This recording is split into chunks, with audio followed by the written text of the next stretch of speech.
issues with chemicals, it sounds like that may be less of a possibility. So that's great. A westbound 64, you're a solid jam from Science Center all the way out to Hanley. The two left lanes now are blocked by that crash at Hanley. Eastbound's a little backed up in the area. If you're on westbound 64 out in St. Charles County, it's bumper to bumper 364 to 70. Westbound Highway 70. There's some slow traffic at K, Lake St. Louis out through Highway Z, Wentzville Parkway area. If you're on southbound 55, we have that crash at Loughborough. It's a solid jam back through Gasconade. Still backed up midway down from M to Highway Z, pretty solid. And westbound 64 has that jam reader through 158. I'm Roger Brand in the MichaelsFlooringOutlet.com Traffic Center. News, traffic, and the latest from the world of sports. This is Rush Hour Sports on 104.1 FM KMOX.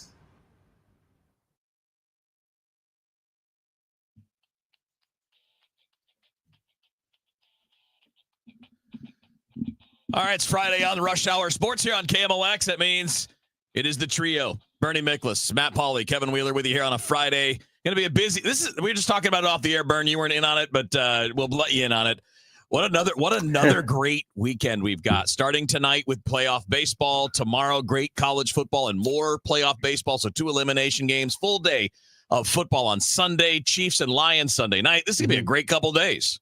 Yeah, looking forward to it. And I'm all set up, trying to figure out how I'm going to get enough monitors to look at. It's going to be great. I can't wait. I'm really looking forward to the Cubs Brewers game tomorrow night. Yeah. Because if that would be brutal if the Brewers spit this one up, because the narrative will kick in again. Oh yeah. See, these little small market teams, they can't get it done in the postseason.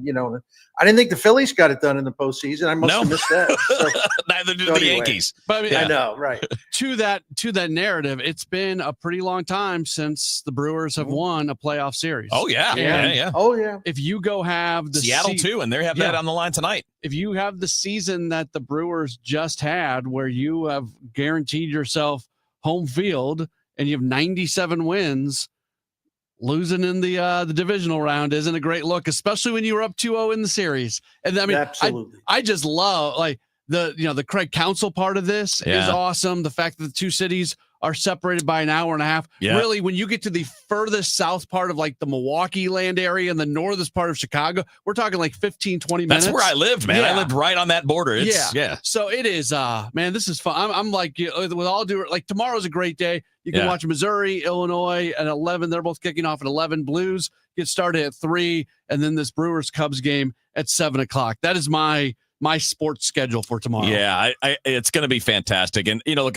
we're going to do mostly, I think a lot of college football is going to be kind of the bulk of things today with these big games. And there's 3 huge games tomorrow early. Obviously, Illinois and Mizzou with big games, but Indiana and Oregon is going to be a showcase as well. But since we started a little on baseball, let's just finish some baseball things and related to the playoffs, because we got elimination game tonight and an elimination game tomorrow. So we got great stuff there. But there's been a buzz of I guess just the easiest way to put it, like there's been a lot of narratives flying around like, oh, see, Toronto's a team that puts the ball in play, and that's why they're having success in the playoffs. And then I saw a little bit of research put out there earlier today, which pointed out that the team that strikes out less has won 43% of recent playoff games and series. But the teams that hit the most homers win 75%. That's right. That's right. So while it may have been true that the Blue Jays and their style of play did the Yankees in, that does not mean that style of play is the dominant postseason success pattern. Well, not to go super nerdy on you, this is why when you do scientific experiments, you have the control group and then you have one thing that is different. Because we can look at all these things about not striking out, this, that, and the other, but in reality, it's the power. Sorry to cut you off, Bernie. No, not at all, man. I do that all the time. I'm an ignoramus, so some of that should come. Hey, that could be the name of the show, The Three Ignoramuses. No, listen, this is so funny. This subject came up, and like I don't have the numbers in front of me, but I know what I saw because I was looking at Fangraphs. You have, everyone is obsessed this romantic notion of small ball, right? And I'm tired of these home runs. I'm tired of this law triangle. I'm tired of this stuff, Okay. So this town in particular, but it's true of baseball everywhere. Just like everybody loves a small ball. Put the ball in play. Put the ball in play. Put the ball in play. Mm-hmm. Okay. The Cardinals had one of the best contact rates in the major leagues this year. They did. Yeah. In fact, I broke out a list to see where they were compared to teams that made the playoffs. If the Cardinals had done a couple of other things, putting the ball in play and contact rate was not an issue. Putting strikes in play was not an issue. They were good at it. Yep. Now, I would guarantee 98% of their fans would say, there's no way that's true. No, it's true. Trust me. Mm-hmm. What did the Cardinals not do offensively? They didn't hit home runs. Yeah. And I don't understand the allergic reaction people have, just to the point. Listen, let me quit picking on fans. Just let's limit it to media people like us. Absolutely, yeah. Why are the people obsessed with this, and they're going to be the one to prove that home runs don't matter or something? I mean, what is the deal? I don't know, man. I think a lot of it is, I'm not trying to be a jerk, but I think there are a lot of people, because the post that I saw was a reply to a Yankees podcast where they were saying that the Yankees need to learn from the Blue Jays and Brewers approach, which, okay, again, there's a benefit to having guys in your lineup that don't strike out too much, that put the ball in play. But again, 76% of the teams that have out-homered their opponents have won the playoff series in the last 5 years.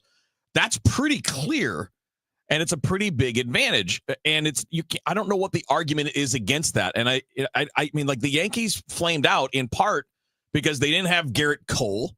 How much does Garrett Cole change a playoff series if he's starting game one and he's peak healthy Garrett Cole? Like, they had their flaws, but also Blue Jays are also just hot. And sometimes we mistake what is hot for what is meaningful in a bigger picture.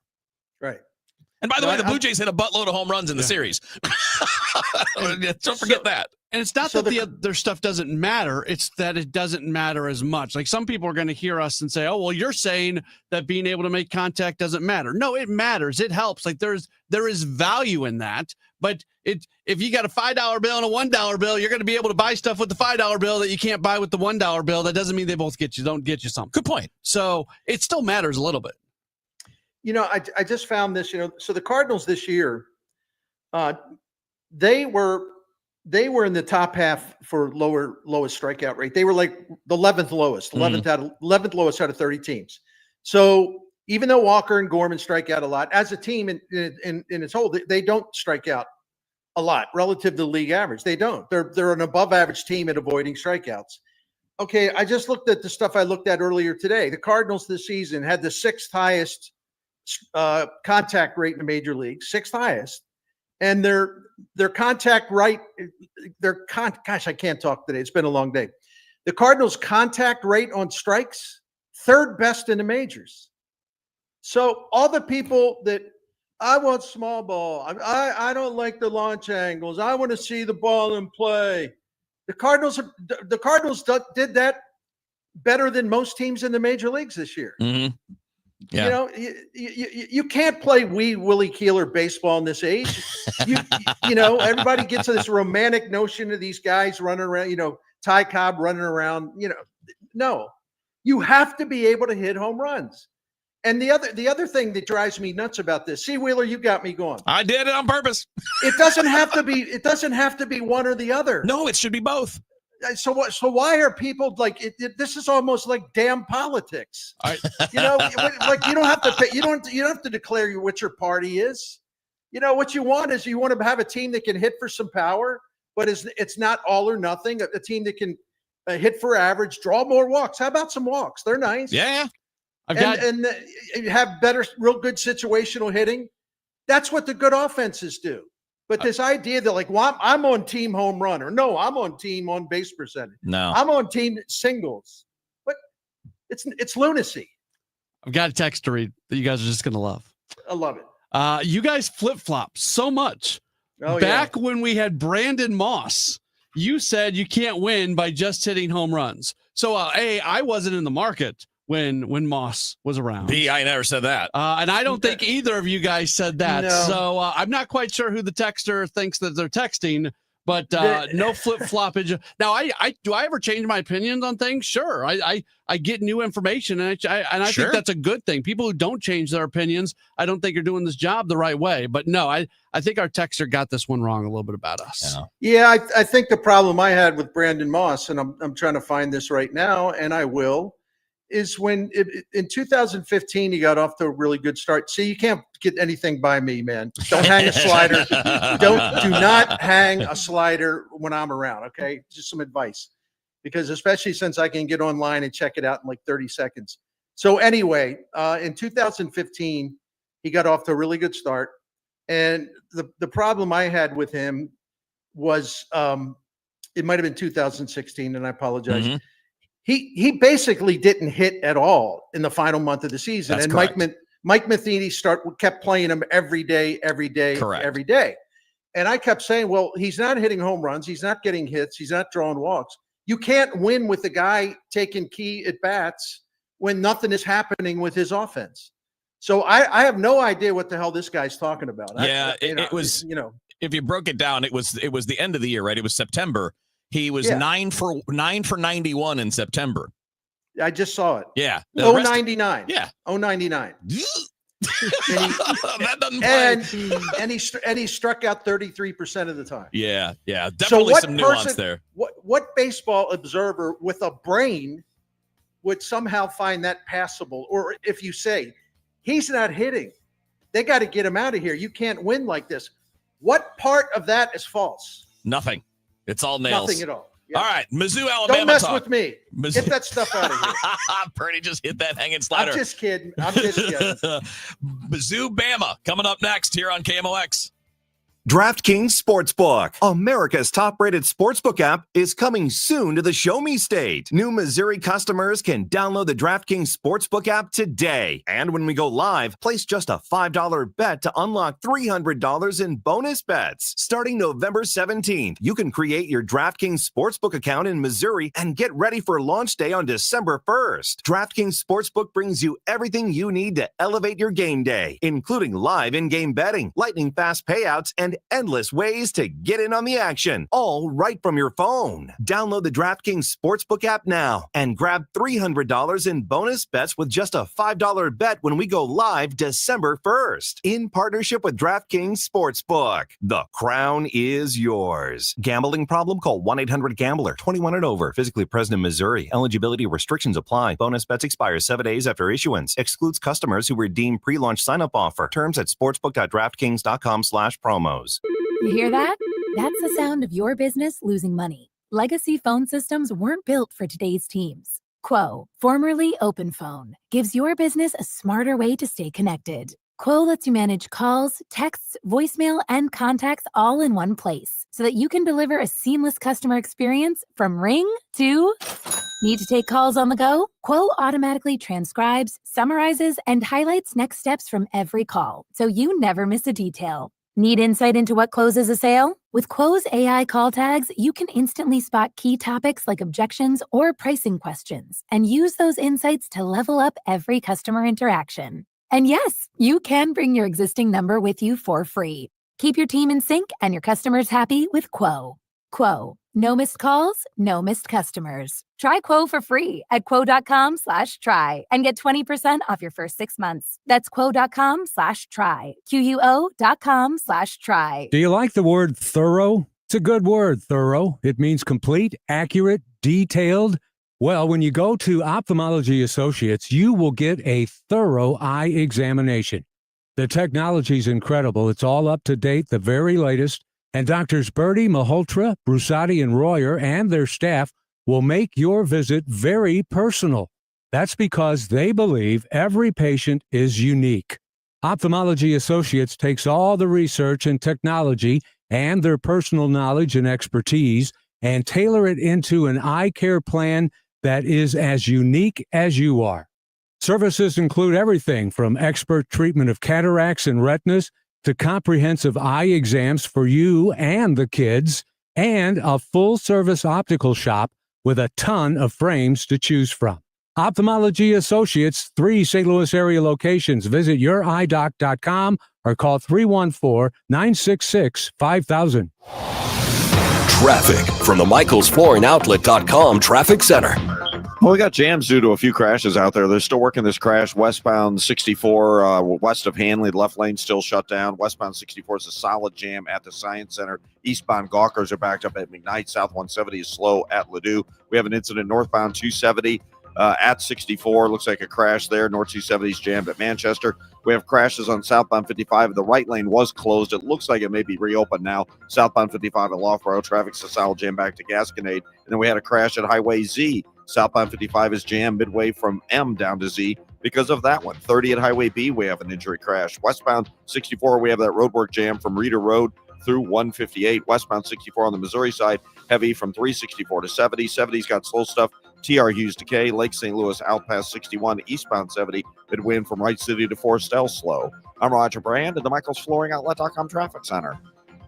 This is Rush Hour Sports on 104.1 FM KMOX.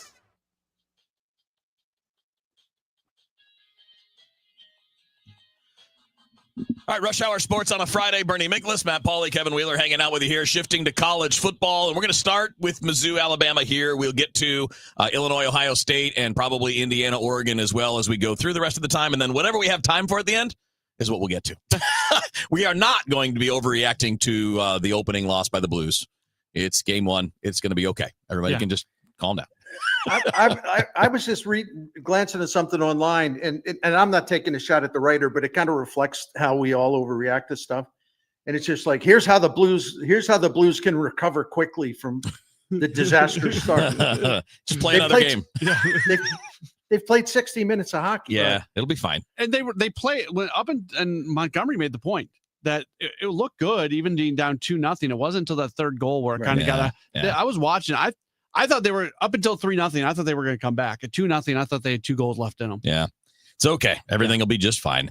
All right, Alabama, Mizzou. One of the biggest games of the weekend. Number 8 against number 14. Mizzou's undefeated. Arguably the biggest home game for Mizzou in a long time. With playoff opportunity on the line. Alabama is not what they were, but they're still good. They're still very talented. They still have beaten ranked teams in the last couple of weeks. Bama's a 2.5-point favorite, and I think this is going to be a great game. I'm looking forward to this being close, and I can absolutely see, Bernie, you outlined it really well on DGS earlier. I can really see the path for Mizzou. I'm going to lean Bama because the big play scares me because they've played tougher competition to this point and gotten through at least a couple of those games with a win. They didn't get through Florida State. Florida State beat them.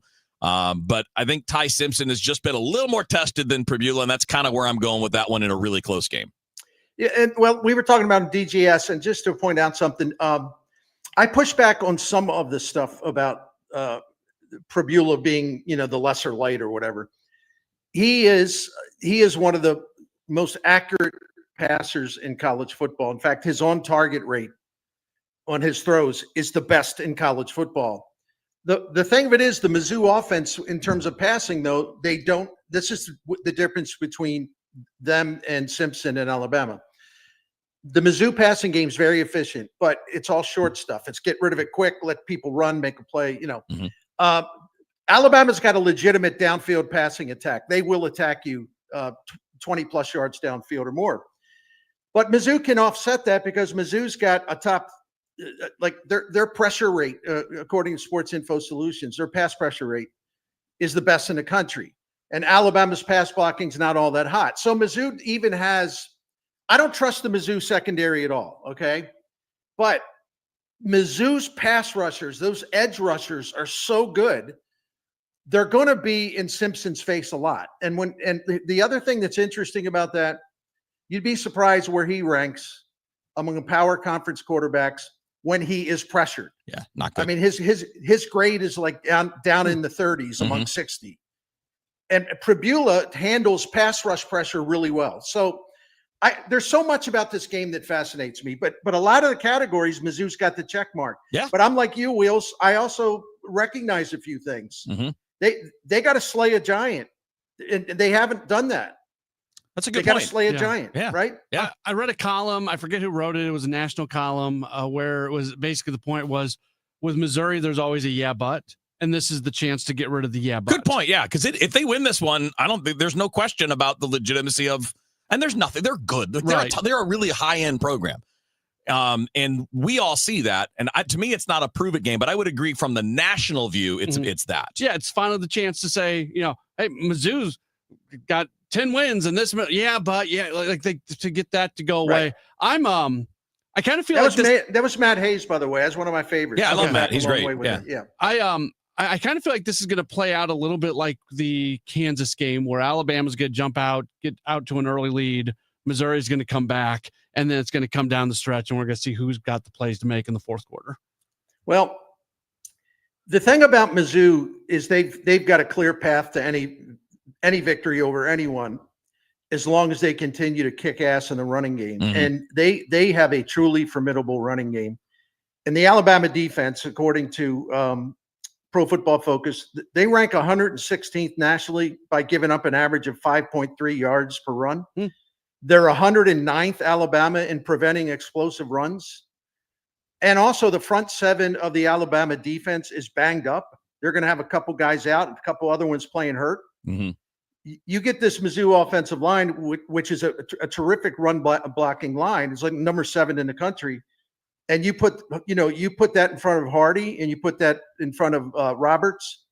I don't see a blockade that Alabama can put up to shut him down. He's just too good. And every number you want to look at bears that out. Absolutely. Actually, that's game 1. Now we're going to get to Ohio State, Illinois, and obviously Indiana, Oregon. It's a great college football weekend. And then whatever we have time for at the end, maybe we got time for some Chiefs. We'll see. But we're going to talk a little bit more about the number 1 team in the country coming into Illinois after the break here on KMOX. To have a roof over your head, a nice roof over your head, is very important. That's Rick talking about his experience with Rhino Shield ceramic coating. We got Rhino Shield 18 years ago, and they're very cooperative on getting us the right paint. They were in and out and done in no time. Once it was finished, looked great. We were very happy with it. The main reason Rick called Rhino Shield is because it's backed by a 25-year transferable warranty. We've watched a lot of people get their house painted 3 or 4 times, and we haven't had to do any of it. I don't know about you guys, but I don't want to have to paint it every 5-7 years. Take a tip from Rick and put down the paintbrush and call Rhino Shield for your free evaluation. 877-25-RHINO. 877-25-RHINO. Or visit 877-25rhino.com. We got Rhino Shield 18 years ago. Financially makes sense, especially if it's going to last like this did. Still looks great. Call now. 877-25-RHINO or 877-25rhino.com. No pain, don't Rhino. Go Rhino Shield. Never paint your house again. Rhino Shield. Okay, I have to tell you, I was just looking on eBay where I go for all kinds of things I love, and there it was. That hologram trading card. One of the rarest. The last one I needed for my set. Shiny like the designer handbag of my dreams. One of a kind. eBay had it, and now everyone's asking, ooh, where'd you get your windshield wipers? eBay has all the parts that fit my car. No more annoying. Just beautiful. Millions of finds, each with a story. eBay. Things people love. Here's a tale of Becky. Didn't know what to do with new meds prescribed and no real cost clue. She squinted at prices, that can't be right. Then tapped GoodRx and saw the light. She can get a deal, book telehealth if she feels. Learn about those meds without any stress. That one little app does all the rest. Even my horse downloaded it. Dang, save time and money on prescriptions. Check GoodRx. GoodRx is not insurance. This month's Siteman Cancer Center Spotlight, we are discussing breast cancer with Dr. Debbie Bennett. It's a great reminder to take care of yourself. I think people are so busy throughout the year taking care of everybody else. Seeing all the pink around in October is a really excellent time to take a step back and make sure that you are here to continue taking care of everybody else for a very long time. Thanks to Siteman Cancer Center, national leaders in cancer. For more information, visit siteman.wustl.edu. Sponsored by Progressive. We make the claims process easy so you can get back on the road in no time. It's why over 43 million drivers trust Progressive. See for yourself at progressive.com. If you owe the IRS, you have a legal issue, and you need the Lance Drury Law Firm. We'll protect your rights. Log on at LanceDruryLaw.com. At 5:30 right now, it's a cloudy sky, 72 degrees downtown at the Arch. This news update is sponsored by Michael's Flooring Outlet, the flooring experts, michaelsflooringoutlet.com. KMOX is covering breaking news. A train has derailed in a South County residential neighborhood. KMOX's Sean Malone has just arrived on the scene. But the railroad crossing right outside of St. Louis Ornamental Stone in South County, a couple of rail cars on a train have tipped and fallen over right now. We don't have too many details from officials, but I did have a chance to speak to Tristan Axis, who lives nearby and was walking home with his noise-canceling headphones on and heard the crash. All of a sudden, I just hear like a huge crash for like a good 10 seconds. I'm like, what was that? And I heard like the train tracks, like the bells down there, and I was like, did the train derail? In South County, Sean Malone, KMOX News. Fox 2's Mark Zinn is also on the scene. And Mark, is there any indication of what the rail cars were carrying? From what I've seen, of the two cars that I saw that were derailed, one looked to be some sort of industrial, maybe carrying wood or something like that. But there are several tanker cars that are also off the tracks as well. No word on if any of those things are leaking right now, but police and fire crews are slowly evacuating the area right now. Yeah, what are those first responders, police, fire doing? What are they up to there? Yeah, I haven't been able to see what they're doing exactly, but they just launched a drone. So now there's a couple of drones in the air, I guess, looking over the tracks themselves. But this is a pretty frequently used railroad track, too, and the actual railroad is backed up all the way, several blocks down, too. Well, it looked like those cars were on the tracks, but now reports are that there are at least several cars off the tracks right now in Afton. Fox 2's Mark Zinn, KMOX's Sean Malone, both on the scene of this train derailment in Afton, and some evacuations shelter in place happening around the area of Weber and New Hampshire. That is just north of Gravois and just to the west of Mackenzie. Of course, we're going to continue to follow this. Roger Brand is checking on the traffic impacts, so we'll have all the information for you as we go through the evening. The mass firing of federal workers has begun. The Trump administration has started the mass firing of federal workers as the government shutdown continues. It's a sharp shift from past shutdowns when federal workers who were furloughed went back to their jobs when the government reopened.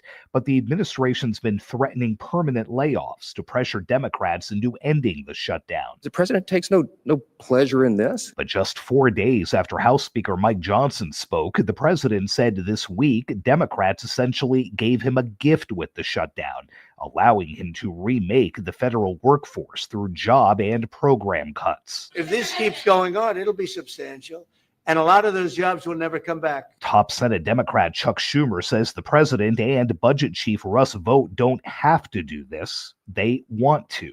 The American Federation of Government Employees is suing the administration over the layoffs. Sagar Magani, Washington. Your brain needs you to relax. Dr. Nigel Lester, psychiatrist with Palm Health, says relaxing your brain makes it more effective and more creative. He says relaxing is alert restfulness, like a bridge between sleep and action. If when you try to relax, you fall asleep, it means you're not getting enough sleep.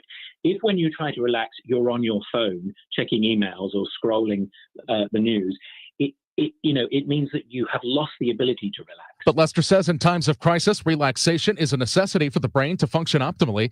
It's when it integrates memories and emotions and making sense of all the input that's been coming at you. Examples of relaxing your brain that he gives: staring out the window or daydreaming. From the Saliga Heating and Cooling Weather Center for tonight, some clouds, low 58. For Saturday, sunshine and a high of 81, 84 for Sunday. Right now, it is 72 downtown at the Arch. I'm Michael Calhoun, KMOX News. You've got your whole life ahead of you, so choose a Medicare plan you can count on. And that's what you get with a Medicare Advantage plan from United Healthcare. With more than 45 years' experience serving its members, United Healthcare has plans with low monthly premiums that fit your life today and as your needs change tomorrow. The Medicare annual enrollment period ends December 7th, so go to uhc.com/Medicare today. United Healthcare Medicare plans. It's Medicare coverage Missouri can count on. Hey, Bernie Miklasz here on behalf of Saliga Heating and Cooling, a Daikin Comfort dealer. They have been taking care of other families, and I'm talking about St. Louis families, and I'm talking about the Saliga family, continuously serving St. Louis since 1927. And I can tell you a lot about them because we've been calling them for help with heating and air and some other things for 17 years. And I can testify with pride about Saliga Heating and Cooling and how great they really are. 100% honesty, integrity. There's no hustle. There's no upsell. There's no trying to talk you into something expensive because they think you're naive or something like that. Not at all. They'll treat you with maximum respect because they want your business. They want you to keep coming back to them. They want you to trust them. So they're going to do everything they can to prove it to you every single time, how trustworthy and smart they are. And I just love that. And I love family businesses because I come from a family that had a business. So Saliga will service all makes and models for you. They can handle your heating and cooling needs for home or business. I would recommend that you check out the Priority Club. It's a maintenance plan that will save you money by extending the life of your current equipment, give you the peace of mind everything's working great.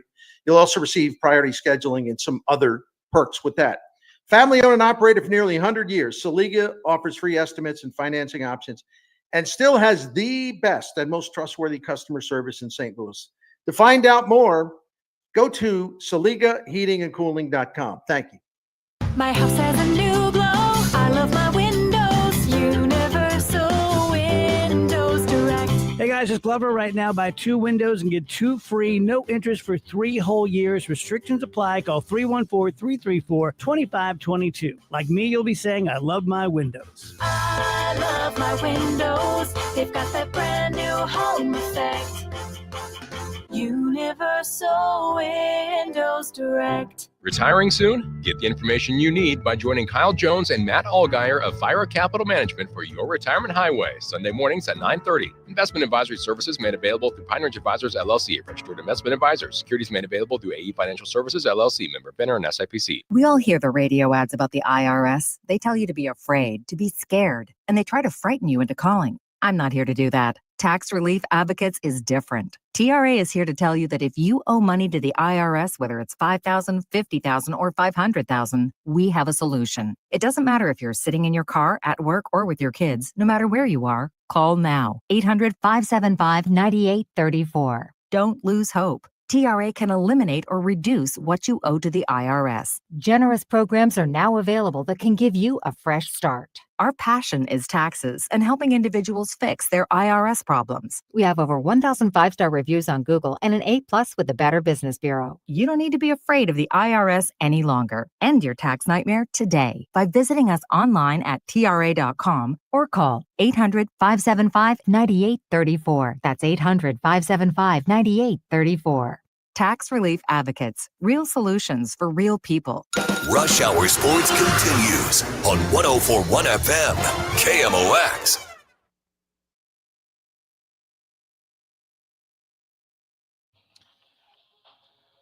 All right, Rush Hour Sports on a Friday, heading into an awesome weekend. Elimination baseball game tonight in Seattle. Elimination baseball game tomorrow night in Milwaukee, and a lot of great college football. Then that's not even counting Sunday, where you got a really good NFL slate. So we're going to be having a great weekend. We're continuing with the college football side of things here, guys. As much as we went back and forth a little on the Bama-Missouri game, I think we all seem to agree that it's a good, close, competitive game and kind of could go either way. I definitely don't feel that way about Ohio State, Illinois. No knock on Illinois. I think Bielema's doing a really great job there, but Ohio State's just really good, and they do everything. I think they do everything a little better than Illinois does it, and I think they probably win pretty big. They have a great defense.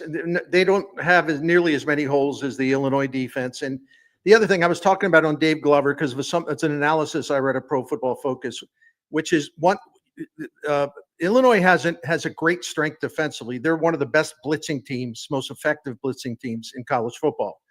They use that to great effect. They rattle quarterbacks all the time. The problem with Ohio State is that their young quarterback, at least so far, doesn't mean it'll happen again tomorrow.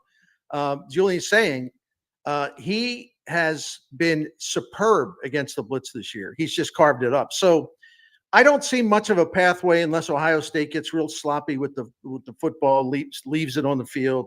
The kid throws some bad interceptions. I don't know. I just and Altmaier is just gonna have to play the game of his life. He can't make any mistakes. Yeah, couldn't agree more. All right, real quick check of traffic. We'll see what's going on here on a Friday evening in and around downtown St. Louis, and we'll get right back to our college football talk here on Rush Hour Sports. Traffic from the MichaelsFlooringOutlet.com Traffic Center.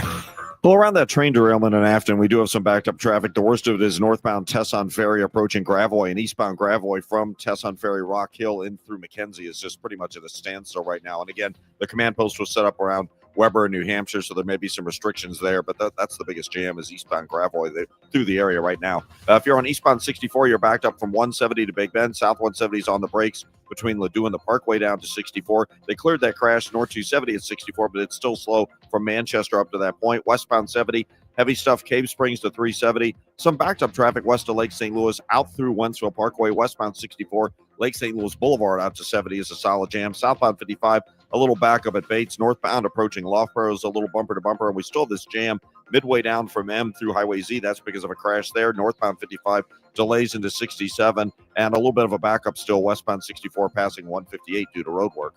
I'm Roger Brand in the Michael's Flooring Outlet.com Traffic Center. All right, so Matt, any difference of opinion, any thoughts on the Ohio State-Illinois before we move on to the other one? No, I'd love to be wrong. I'd love for Illinois to get a huge win against the number one team in the nation. Like, that'd be fantastic. Yep. It would make me happy. Plus, I hate Ohio State. That's what I'm rooting for. But if I'm just being very blunt and honest about this, I don't think this is much of a game. And I don't know if, to Bernie's point, Illinois can't make a single mistake, and then Ohio State has to make a bunch of mistakes, and you almost have to hand the game to Illinois. That seems like the only path forward. Yeah, and this is not a knock on Illinois to me anyway. I still like the way that Bielema's built the program. Just Ohio State Bielema. Is already where you're trying to get. Right. Right. Illinois doesn't have to win this game to have a great season. That's right. And listen, Altmaier is a key too, because he is phenomenal, his ability to make plays, and he's a tough, mentally and physically tough quarterback as there is. But I don't know. You got a top 10 defense on that Ohio State side with really no weaknesses. So it's that path to victory is just kind of tight.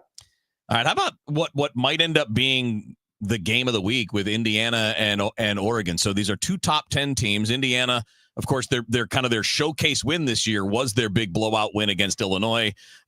Oregon had the big win at Penn State, but then Penn State followed that up, with a clunker at UCLA, and it kind of fell off the face of the earth.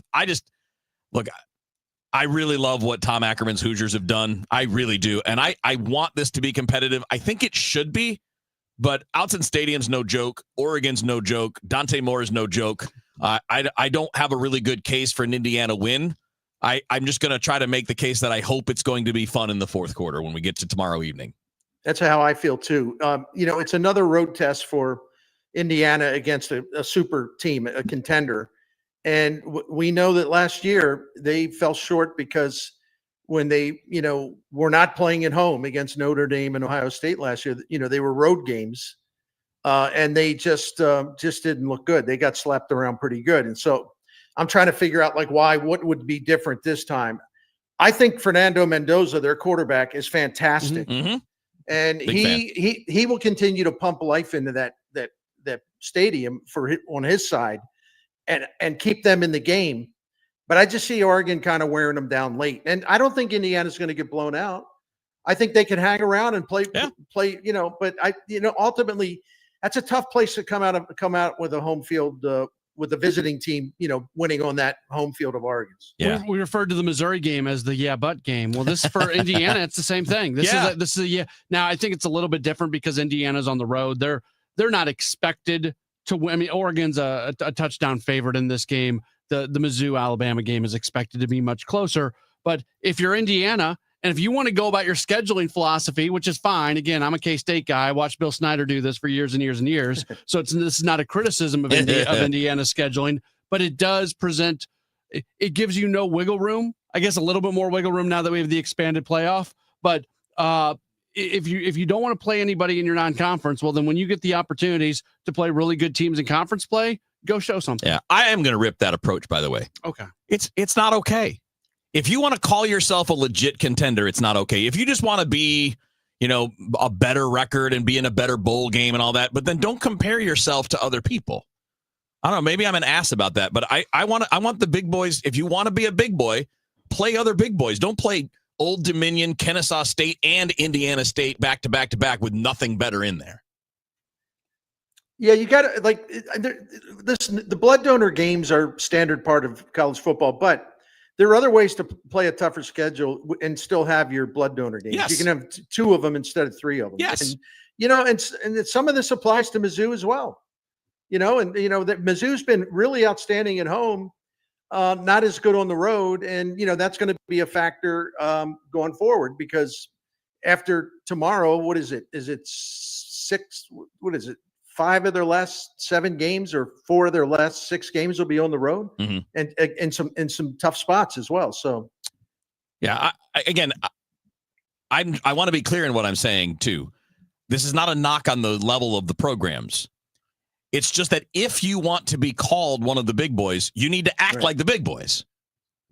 So what Indiana didn't like last year was people criticizing them for the weakness of their schedule. You can fix that.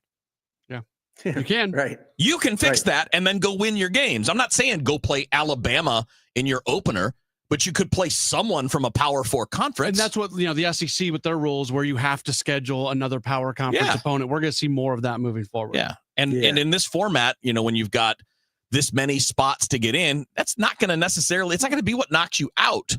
If you're a Big Ten or an SEC team and you go one loss, you're in, most likely. Yes. 2 losses, you're going to be in the conversation. But I don't want to hear the complaints about being looked at like one of the big boys if you're not doing what the big boys do. That's exactly right. Okay, good. I felt like I was going to be the jerk there for a minute. No, I agree with you. I'm a big fan of the anywhere, anyone, anywhere, anytime. You should always have somebody out there, because I also think it's good for your program. I think it's good for recruiting. I think it's good for visibility to be on national TV as often as you possibly can, and nobody's watching you play Kennesaw State. Nobody. Maybe Illinois. Maybe your fans will. Yeah, nobody else is. All right, I'm gonna commandeer the program. For a second. Go ahead, real quick. We have a little bit of breaking news that I'll share. It's baseball related. Former Cardinal. We'll tell you about it. There's your tease. Okay, some breaking news related to a former Cardinal coming from Matt Pauley when we come back here on Rush Hour Sports. Let me tell you one of the reasons I think we became the largest injury firm in the world, and it's not even close. I'm John Morgan of Morgan & Morgan. My wife and I had a plan early on. In our firm, our lawyers only work on certain types of cases. Our products liability and dangerous drug lawyers only work on those cases. Same for car crashes, workers' compensation, medical malpractice, and insurance disputes. Our thinking is for these lawyers to focus on one area of the law and live it and breathe it. Power comes from knowledge. Many lawyers do everything, jack of all trades. Not us. And we don't charge an hourly rate. You only pay us if we win. If you want to hire us, it's easy. Dial Pound Law on your cell phone, pound 529, or visit forthepeople.com on your phone or computer from the comfort of your own home. Let us get to work for you. Morgan & Morgan, forthepeople.com. Injured? Dial Pound Law or visit forthepeople.com for an office near you. If you're trying to sell a home, there's only one agent in town that I trust, Mark and Neil Gelman of eXp Realty. My friends Mark and Neil have the best system to connect you to the best qualified buyers, getting your home sold fast and for top dollar. 314-336-1991. Go to thegelmanteam.com. Big news, Golden Oak is now your one-stop shop with Golden Oak Premier Realty and Golden Oak Lending. Buy, sell, or refinance and save thousands. Golden Oak Landing, join my blues. NMLS 114937. Cardinal Cowboy here. After a coma, a miracle, and the fight of my life, I made it back to the games wearing my signature cowboy hat and jersey. Then came the baseball pants, the replica trophy, and the smiles and joy from the young fans. That's when the Cardinal Cowboy was born. Renner Garage Door knows how to bring joy too. With top brands like Delden, Amar, and LiftMaster, and family service you can trust, get your free repair or replacement quote today. Forward and back. Giddy up! RENNER, RENNER. Traffic from the MichaelsFlooringOutlet.com Traffic Center. We've got a building jam on northbound 47 in Franklin County, and just north of Country Club Drive. We have an injury crash. Southbound, not quite as bad, but the northbound jam looks like it's over a mile long. That jam on northbound 55, I mentioned, approaching Loughborough, was debris in the left lane as you get north of River to Pear. Traffic's backed up to about Weber. Don't forget Weber, New Hampshire, restrictions there. Command post in place for the train derailment. And eastbound Gravois, that's the busiest stretch from Tesson Ferry into McKenzie. A solid jam still. If you're headed that way, just be prepared, or maybe restrictions on the side streets. Southbound 55, we still got this jam midway down from M to Z because of the crash we had at Highway Z. East and westbound 64 still heavy around the inner belt. They're still reporting looks like a minor crash eastbound. South 170 jams at Brentwood. North 270 still slow north of Manchester up to 64 because of a recent crash. In the Westplex, eastbound 70 slow. David Hochul to Wentzville Parkway, westbound 70 west of Lake St. Louis Boulevard through Wentzville Parkway is busy, and 64 is bogged down at 364 westbound. Still a little bit of a delay westbound 64 on the Illinois side through 158. I'm Roger Brand at the MichaelsFlooringOutlet.com Traffic Center. This is Rush Hour Sports on 104.1 FM KMOX.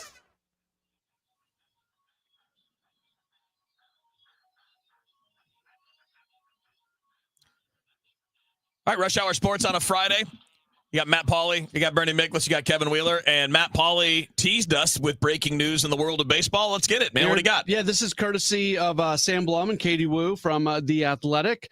Albert Pujols last night met with Angels general manager Perry Minasian and also team owner Artie Moreno. The interview went well. They are now into contract negotiations.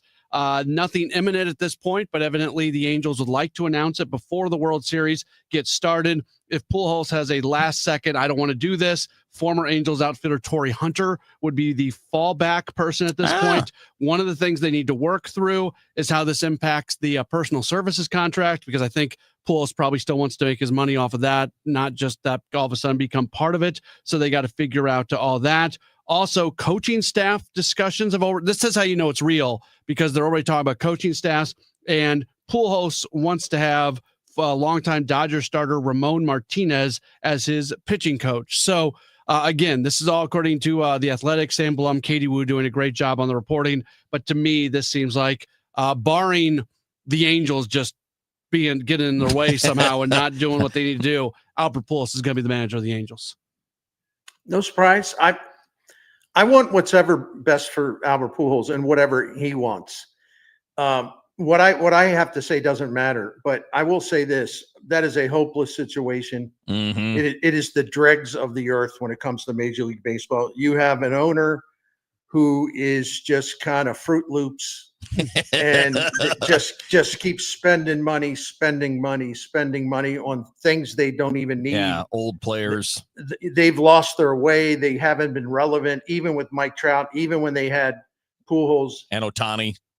Exactly. They have just been irrelevant. You know, they made the playoffs one time when Trout and Pujols were teammates one time. Yeah. And they got swept by Kansas City in 2014, I think it was. So it's a dead end job, but I hope that he distinguishes himself in a way where his next job will be a much better one. Well, I told Matt when he told it when we were reading about it during the break, I said, if I'm Albert, one of the things I want some say in the roster. I don't want my roster dictated to me by ownership. And one of my conditions would be if I'm out, because Albert's got power.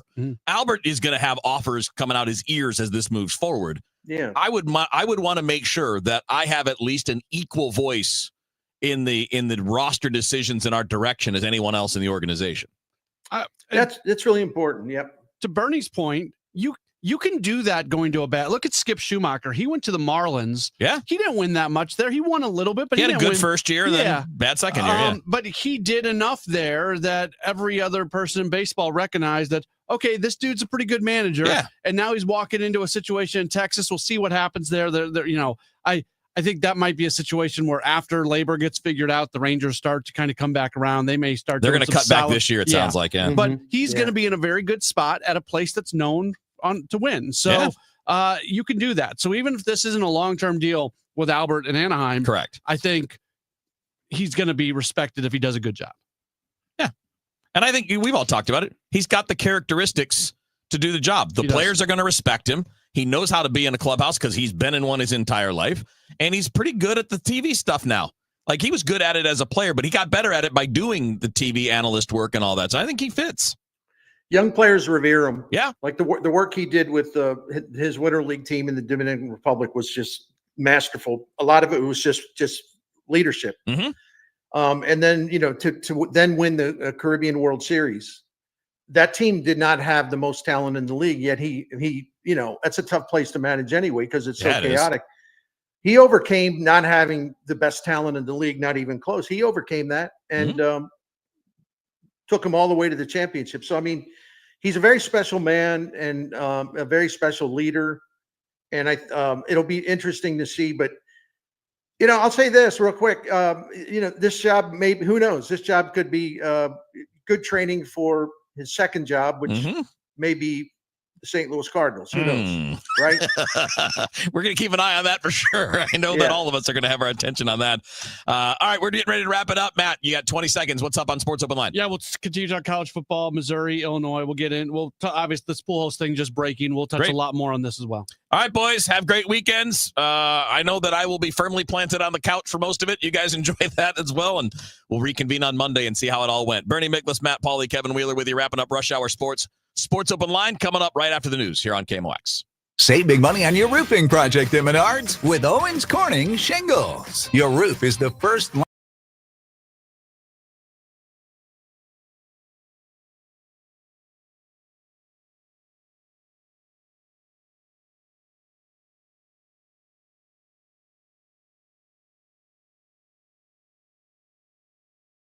Menards.com for all the great deals happening now.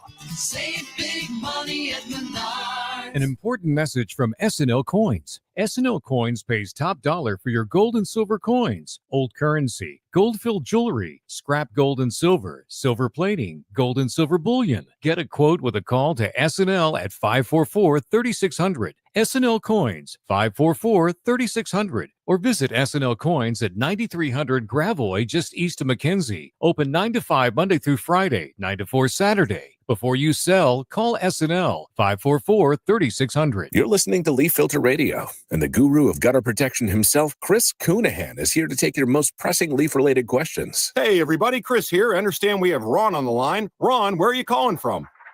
Uh-oh. Ron, are you calling from a ladder? Well, I was.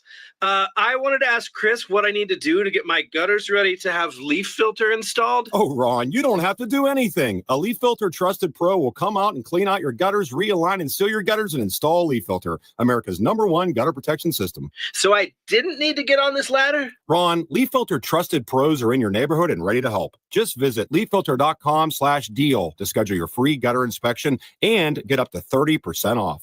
Thank goodness.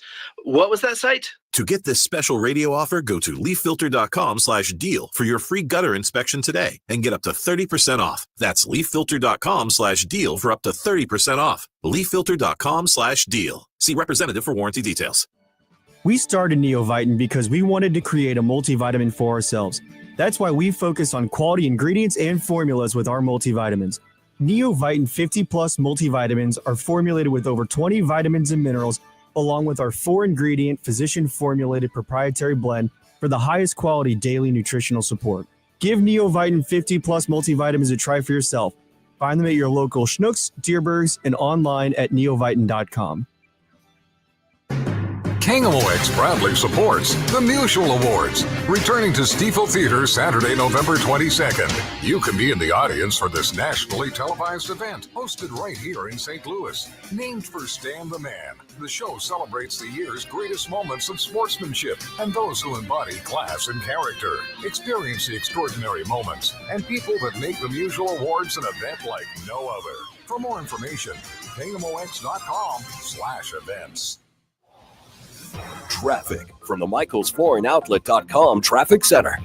Well, we still got that jam on eastbound Gravois from Tesson Ferry into McKenzie. Just bumper to bumper, solid through there. Westbound's not as bad because of the restrictions around the train derailment just north of there, over around Weber in New Hampshire, where the command post for the fire department has been set up. If you're on southbound 55, there are still some pockets. It's bumper to bumper. It's midway down from M to Z, but it opens up before you get to Z, although it remains busy through that area. If you're on southbound 170, Brentwood down to 64 is heavy. Eastbound 64 a little slow at the Intervale. North 270 a little slow. Clayton Road up to 64. Out in the Westplex, westbound 70 west of Lake St. Louis, out through Wentzville Parkway is heavy. Westbound 64 backs up from the boulevard out to Highway 70. On the Illinois side, westbound 64 still a backup, both sides of 158 in that construction zone. And 47 has delays both ways, but northbound is a jam at Cedar Berry Drive, just north of Country Club Lane. That's an injury crash in Franklin County. I'm Roger Brand in the michaelsflooringoutlet.com traffic center. The trusted voice of St. Louis. KMOX AM St. Louis. KMOX FM Hazelwood. Always live on the free Odyssey app. Deadly Tennessee explosion. Can I describe the building? There's nothing to describe. It's gone. On day 10 of government shutdown, Reductions in the federal workforce have now begun. peace plan moving forward. The Israeli army had withdrawn to an agreed-upon line still within Gaza. This is the CBS World News Roundup Late Edition. I'm Jennifer Kuiper. A deadly explosion at a munitions plant in Tennessee is said to have been felt miles away. It happened about 60 miles southwest of Nashville. Humphreys County Sheriff Chris Davis. I can tell you right now that we're looking for 19 individuals. And they are feared dead. CBS's Nicole Valdez near the scene. Right now, there are a lot of questions, a lot of people here who are waiting for those answers. They are filled with emotion. You can tell as they sit here, they're filled with anxiety. They're hugging one another, just trying to make sense of what happened here. The blast took place on the Accurate Energetic Systems campus. On this 10th day of the government shutdown, Office of Management and Budget Director Russ Vought says the Trump administration has started handing out layoff notices to federal workers. CBS's Natalie Brand says of the reduction in force. We have confirmed RIFs are in the works for agencies including Health and Human Services, the Department of Education, CISA, which is the cybersecurity agency at DHS, the Treasury Department, EPA, but no spokesperson will give us exact numbers. No votes are scheduled in the House next week, nor are there talks scheduled between Senate leaders. A Gaza woman displaced by the war says she's happy to be returning home. It comes after Israel says the ceasefire is now in effect. More from CBS's Haley Ott. Now a 72-hour countdown has started for Hamas to release the hostages, meaning we could see that happen anytime in the next 3 days.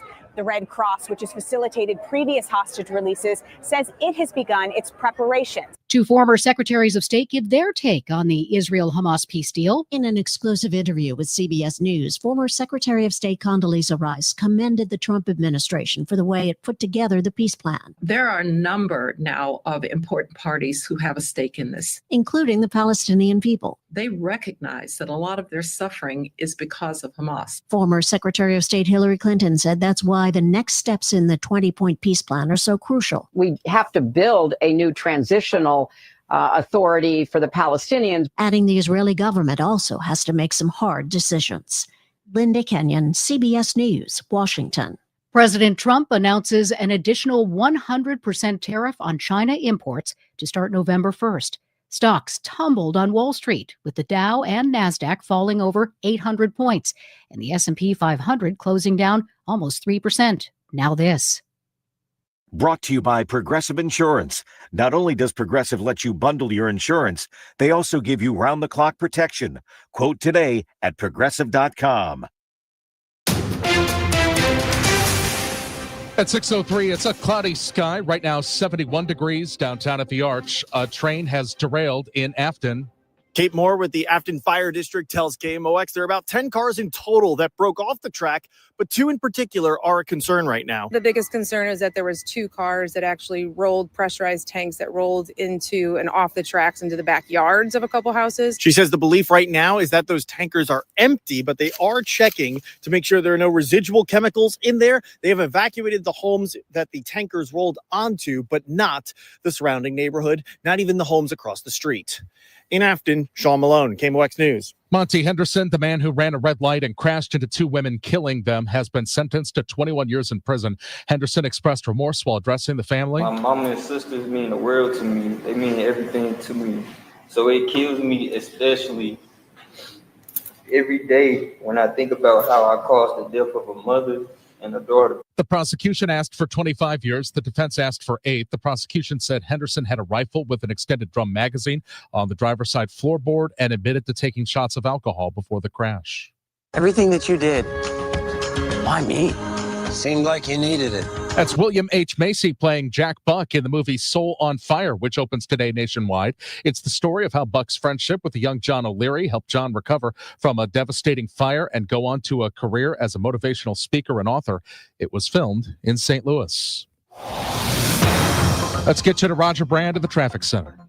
Well, Michael, we still have the backup on eastbound Gravois. It's still bumper to bumper pretty much from Tesson Ferry all the way in through Mackenzie, due in part to that train derailment with the restrictions north of Gravois. So it continues to be some tough traffic there, especially for eastbound drivers. And within the last 10, 15 minutes, the hazmat team has been activated. So now they're down there actively, closely inspecting those cars involved with the train derailment that Sean Malone is covering for us this evening. As far as the highways go, other than that, still has some heavy traffic. South 170 Brentwood is 64. Eastbound 64 is slow. 170 through Hanley. Westbound 64 at Topgolf. And then Lake St. Louis Boulevard out to 70 is backed up. Westbound 70, bumper to bumper stuff approaching A all the way out to Wentzville Parkway. Southbound 55, you've got a little bit of a heavy stretch right through Highway Z. Westbound 64 still on the brakes both sides of 158. Over in Metro East due to road work, and we still have a bit of a jam northbound on 47 at Cedarberry Lane, just north of Country Club Lane. That's due to an injury crash. I'm Roger Brand in the Michael's Flooring Outlet.com Traffic Center. We are dealing with a very quiet weather pattern, though a little bit warmer right through the weekend. Some clouds will continue to be around overnight tonight. Evening temperatures focused on dropping out of the 70s and into the 60s, and 58 for the low. Saturday, mostly sunny skies in the 70s to near 80 degrees. I think the high will be 81. Saturday night, clear skies 55. Sunday, sunny skies and 84 degrees. Sunday night, clear skies and 58. Monday, Columbus Day, sunny skies, 70s to near 80. From the Saliga Heating and Cooling Weather Center, I'm meteorologist Dave Murray on 104.1 FM, KMOX. It's 70 downtown at the Arch. I'm Michael Calhoun, KMOX News. Come on, let's get going now. From KMOX Sports. We're primed and ready. All day, baby. Yeah, let's go. This is the Gray Bar Sports Open Live. Gray Bar, your distributor for electrical and datacom needs. On 104.1 FM, KMOX. Here we go on a Friday night. Welcome in. It's Gray Bar Sports Open Line on KMOX. My name is Matt Pauley. We appreciate everybody sticking through Rush Hour Sports and staying with us through Sports Open Line. If you just happen to be tuning in, glad to have you. We are with you until 8 o'clock tonight. It is a busy program. We're going to do a lot of college football today. Kyle Helms is going to join us in about 10 minutes or so. He's part of the team at ABC 17 in mid-Missouri. We're going to preview Mizzou, Alabama with him. And then next hour, we are going to be joined by Jeremy Warner. He covers Illinois for the Illini Inquirer. That's part of the 24/7 Sports Network. So we're going to get those two games very much covered in great detail during those conversations today. We'll talk some St. Louis Blues hockey. Not a great start for them last night. They lose their season opener. A bummer when you're coming off such a great year that they had last year to have kind of a thud moment in your home opener. But in the grand scheme of things, it doesn't matter. I thought, I read as much as I can. I read Lynn Worthy's column today in the Post-Dispatch and STL today, and he wrote what I had been trying to say, and he was right. So I give credit to Lynn because it's kind of how I felt, but I hadn't really put my put the voice to it. We make these assumptions about the Blues that there's going to be momentum that carries over from last year to this year, despite the fact that Coach Montgomery and everybody else has reminded us time and time and time again that it's a new season and it doesn't continue from last year. And in many ways, yesterday was a good reminder of that. The Blues are going to be fine. They're a good team. They had a bad night. It doesn't matter. I'm not worried about a single 5-0 loss. I'm bummed out that what was going to be a really cool, fun night, and it still was, but I'm bummed out that they opened up the season with a 5-0 loss. But that is the extent of my my worry. We'll talk a fair amount of baseball. Last night, the Chicago Cubs win. They beat the Milwaukee Brewers. That forces a game number 5 of the National League Divisional Series, and that game 5 going to be coming up tomorrow in Milwaukee. And from a Cardinal standpoint, obviously there's a lot of attention on the other NL Central teams that are in there and alive. And that series where Milwaukee, following their fantastic season, coming up just short of 100 wins, having the top record, being able to have playoffs, home field advantage throughout the playoffs. And then they win the first 2 games of that series against the Cubs. And you have all the rivalry stuff when it comes to that, because the Craig Counsell leaving Milwaukee, Milwaukee's favorite son, Craig Counsell, leaving to go to Chicago. The fact that the two cities are just 90 miles apart. So, and I said this earlier, when you get to the southernmost part of what's like the Milwaukee metro area and you get to the northernmost part of the Chicagoland area, they're basically right next to each other. Those two areas basically butt up against each other. There are people who live in Milwaukee and work in Chicago and make that trip every single day. So, I mean, they're very, very close. I feel like even saying they're 90 miles apart doesn't fully explain just how close those two cities and more specifically those two markets are to each other. And so for all that to happen, and now a ballpark that whenever the Cubs play the Brewers gets filled up by Cubs fans, it's going to be a really fun game coming up tomorrow. I'm looking forward to tomorrow's sports day a lot. We'll talk about that more. I got that Milwaukee fan base, if they don't win this series, it's more of the same in terms of accusing that organization being an organization that builds teams built for the regular season, not built for the playoffs. I know even people that we've had on this show push back on that idea, but at some point you got to do something in the postseason. That's what Cardinals fans say, right? That's whenever at the end of the season, whenever we brought up the legacy of John Mozeliak and said, well, yeah, you know what? The last few years haven't been great. However, when you look at the grand scheme of things, I always got pushback from people who said, well, it's not just the last 3 years. Look at the lack of postseason success in the last 10 years. And the Cardinals in the last 10 years have had a little bit more postseason success. Although the Brewers, to their credit, they got to the NLCS in 2018, was it? When they lost to the Dodgers in 7 games. But it has been an organization that has not done that much in the postseason. So we'll certainly talk through that as well. We mentioned this at the end of Rush Hour Sports. We'll get into it a little bit more. It sounds incredibly likely at this point that Albert Pujols is going to become the manager of the Angels. And, the moment they moved on from Ron Washington, Pujols' name was brought up. And we shouldn't be shocked. The only part of this that maybe should surprise us, or the only part of this that should shock us, is it's definitely not shock, maybe surprise, is the fact that the playing time, the end of Pujols' playing career with the Angels, it was not good. There were hurt feelings for sure. But as they say, time heals all wounds. Pujols has been working in the organization. He has the personal services contract that went along with the contract that he signed after he left St. Louis, and he's been doing work with the Angels. He'll work with some of the young players. He'll spend some time in some of the international academies. He's down there at spring training. He does all that, and evidently, whatever issues might have existed from the end of his playing career, those have all been put to bed. And now it seems very likely that he's going to end up as the manager there. I don't know what it's going to look like for him. You can be the greatest manager in the world, and if you don't have players, if you don't have a well-constructed roster, you can get a little bit more out of it than a manager who's not very good. In fact, that's what I argue all the time when it comes to Oliver Marmol.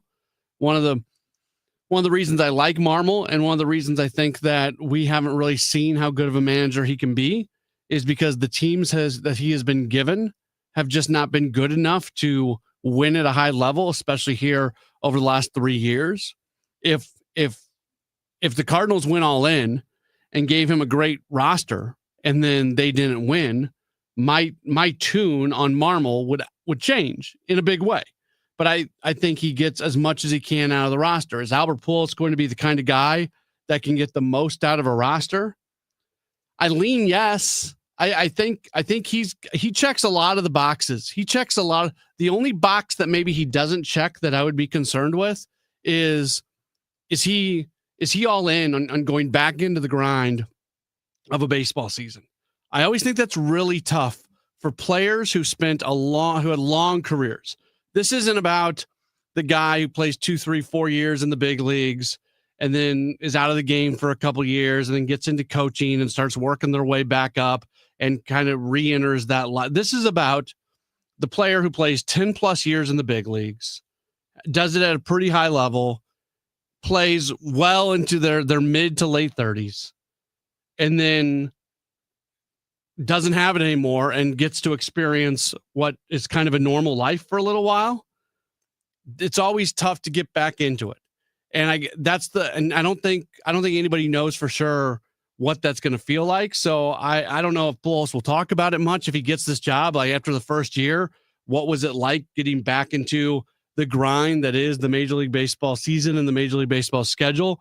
That's the only thing that I would maybe have any pause over whatsoever when it comes to Pujols. That jumping back into that lifestyle could be a challenging thing for him, but maybe it's not. Maybe it's something that he really desires. It's something that he really wants. You hear all the time from some players who talk about the fact that they miss that part of it. They miss being in a clubhouse every day. They just that's who they are, and that's what they want to do from a professional standpoint. So happy for Albert. Who knows what's going to happen with him moving forward? I think he checks a lot of boxes. I'm excited for him to see what it's going to look like. And we continue to see a lot of people with Cardinals connections who are managers across Major League Baseball. There's a lot of people who have been in this organization, and that's not a coincidence. And hopefully that continues to happen, especially if the Cardinals are able to kind of get themselves right once again. And I think they're bringing a lot of smart people into the organization,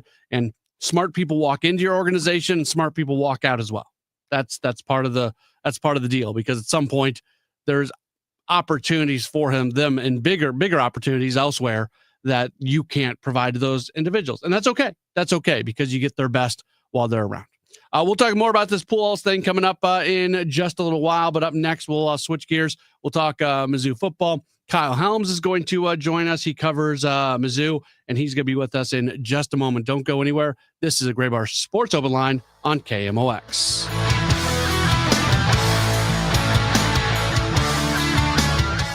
Wesley Financial Group is not a law firm, and Chuck McDowell, definitely not an attorney. This is Chuck. If someone talked you into buying something really silly and you want to get out of that silly little thing, my advice, get the facts. Call me and I'll send you our timeshare exit kit absolutely free. Inside, you'll learn how timeshare works and all your options for cancellation. Call Wesley now for your free timeshare exit information kit. 800-384-9393. That's 800-384-9393. I'm Ed Evans, CEO of Consumer Cellular. Ever wonder why Big Wireless wants you on an unlimited plan? They probably want you to cover the cost of those 20-somethings using all that data every month. But most people 50 and up like me only use 12 gigs or less. Don't get bamboozled by Big Wireless. Switch to Consumer Cellular. Our plans start at just $20, and we use the same towers as the big guys. Join the millions who choose something better, because if you're not using all that data, you're probably getting used. Call 1-888-FREEDOM. Visit consumercellular.com/facts, or store near you. Plans include $5 credit for auto pay and e-billing. See site for additional facts.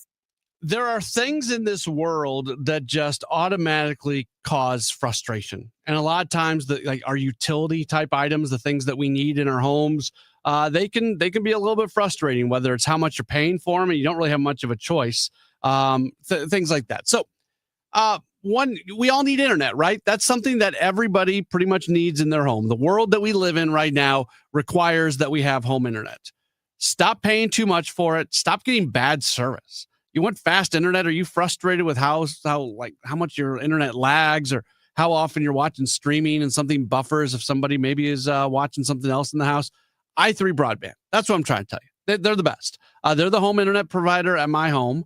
I never want to have another home internet provider for the rest of my life, because I am comfortable with how much I pay. When I pay the bill every month, I don't go, oh man, that is not right. No, I feel, because I've paid for the cable company. I've paid for other internet service providers. This is the best deal and the best value I've ever gotten. The reliability, it is incredible. They put the wire in underground, so you don't have to worry about a storm or something knocking out your internet. The reliability is incredible. And then the speed's great. 1 gig, 2 gig, 8 gig packages. They upload, they mirror the upload speed. They mirror along with the download speed. That's a really big deal. See if they're available in your neighborhood. They're always adding new neighborhoods throughout the St. Louis area. Put in your address, i3broadband.com. That's i3broadband.com. It is i3 Broadband.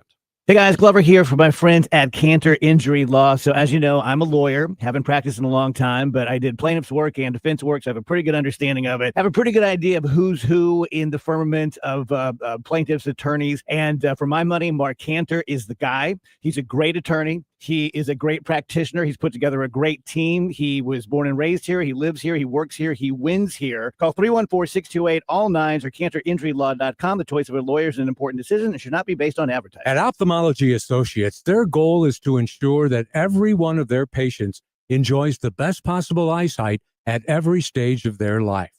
This is Rick Wallace, and I've been through several life stages with Ophthalmology Associates. I've trusted them with my eye care for almost 30 years. Doctors Birdie, Malhotra, Brusati, and Royer head up a network of leading specialists in every field of eye health. They're involved in leading-edge research and equipped with the latest technology to handle the most complex situations.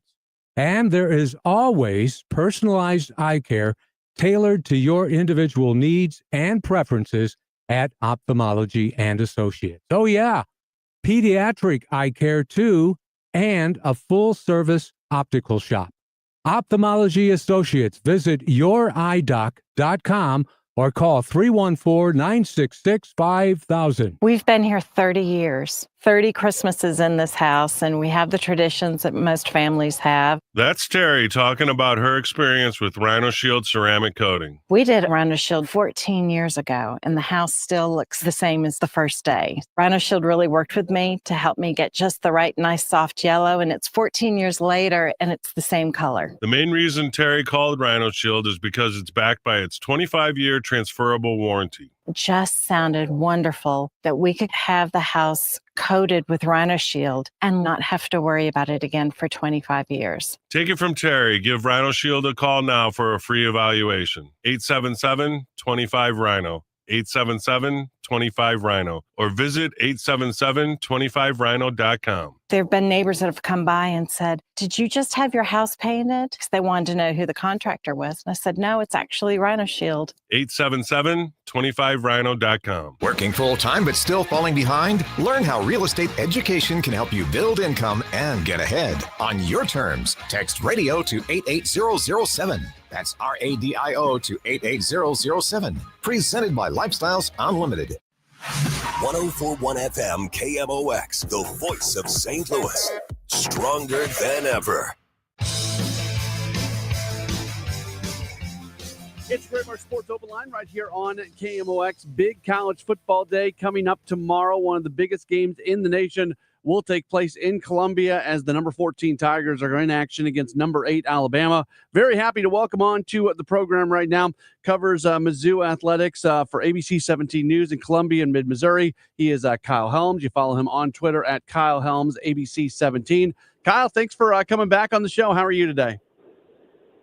I'm doing good. How are you doing? Doing all right. Certainly excited for this one tomorrow. What is the overall excitement level? Because it feels like what an amazing opportunity for a Missouri team already ranked in the top 15, an opportunity to knock off a top 10 team at home and remain undefeated. A lot could go well for the Tigers the rest of the way if they can come up with this win coming up tomorrow afternoon. I'll tell you, there is a buzz around campus. I mean, SEC Nation is already here with the Paul Feinbaum show going on today. Marty and McGee and SEC Nation going on in the morning. It's going to be Mizzou's 18th straight sellout crowd. A lot of people talking about this game, obviously in the national spotlight. It's going to be on ABC. You know, this is really just a golden opportunity for Mizzou to really cement themselves into the college football playoff conversation. The first time two AP top 15 teams have played on Faurot Field in nearly half a century. You know, and Mizzou, talking to them this week, you know, they seem ready and up for the challenge. And I'm expecting a really close game, and I'm thinking that, you know, maybe Mizzou can turn a lot of heads, you know, when the clock hits 0 on Saturday. That's pretty crazy that it's been that long since you've had two teams of that stature play in Columbia. I think a lot of people might be surprised to hear that. Yeah, I was too. It was a stat that I thought was pretty crazy. And, I mean, I think it just goes to show just how important of a game this really is. You know, there's a lot of conversation about, you know, is this the biggest game of, you know, the Eli Drinkwitz era? I think that there's definitely an argument to be made, but I don't know if it's necessarily this early in the season, if you can say it is, but it's definitely one of them. And just what this can do for Mizzou in terms of, you know, cementing themselves as a potential college football playoff team and, you know, being able to put themselves up to the test of facing, you know, a blue blood like Alabama. You know, Mizzou's had, you know, obviously games against Central Arkansas, UMass, Louisiana, and then the bigger ones against Kansas and South Carolina, you know, really took care of business in all of those, and they've put up a lot of really, really good numbers. And this is just a really good opportunity for them to really go and just add to that and just prove to a lot of the teams that maybe have had questions about the competition at this point that, this team is for real and that they can make some noise come closer to the end of the season. Yeah, it's a great point by you. I read a column, I think it was from a national columnist. I forget who it was, but basically the point of the column was with Missouri, there's always like a but with them. Well, they've got this record, but they've done this, but whatever it might be. Is this the opportunity for the Tigers playing against a name team, a top 10 team, to kind of get rid of that but? I absolutely think so. And, Mizzou definitely, deserves to be in all of these conversations about what their potential is up to be. I mean, right now, there's sitting undefeated in SEC play. I know they've only got one game so far, and now they're heading into the, into the heart of that, and they got nothing but SEC games the rest of the way.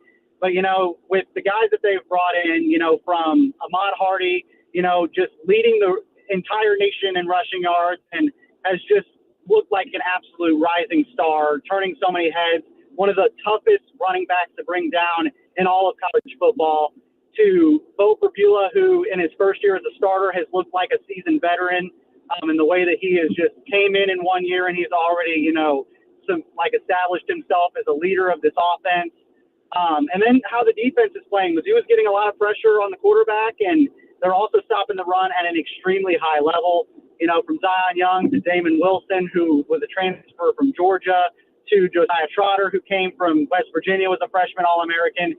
Mizzou's got a lot of really, really solid players who have already really made a name for themselves so far and established themselves as really talented players already this season.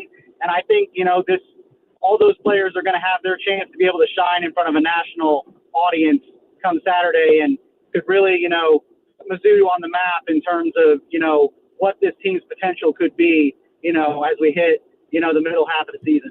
I feel dumb asking this question because we all know the numbers that Ahmad Hardy has put up this year and how he's been so important to what Mizzou has done from an offensive standpoint. Is he the single biggest key offensively? Or are you looking more at Perbula and the past game? Like for Missouri to score and score enough points to win this game, what has to happen offensively? I mean, I definitely think it starts with Ahmad. If you look at, the numbers, obviously he's leading the entire NCAA in rushing yards. And Alabama right now, in terms of, their first 5 games, they're in the bottom 4 of the SEC in rushing yards allowed per game. So, I mean, you got to like on paper the matchup there, with what Ahmad has done in 5 games and how Alabama hasn't really been that stout at stopping the run. So you think that there's a little bit of a matchup there. Obviously there's a chance that Caden Greek could return. As of right now, we're waiting for, the Friday update for the SEC injury report. Right now he's questionable, but he can come back. He's a preseason All-American at left tackle. He could be a very, very he could be a game changer for Mizzou if he's back and healthy and in the lineup.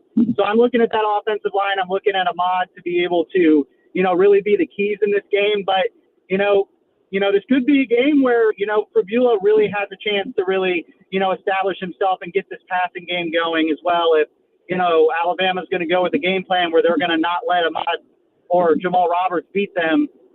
This could be a game where Bo can really, take the reins and can really turn a lot of heads and, even show, what he's capable of doing that he's already shown in 5 games as well. Kyle Helms from ABC 17 in mid-Missouri, Columbia, continuing to join us.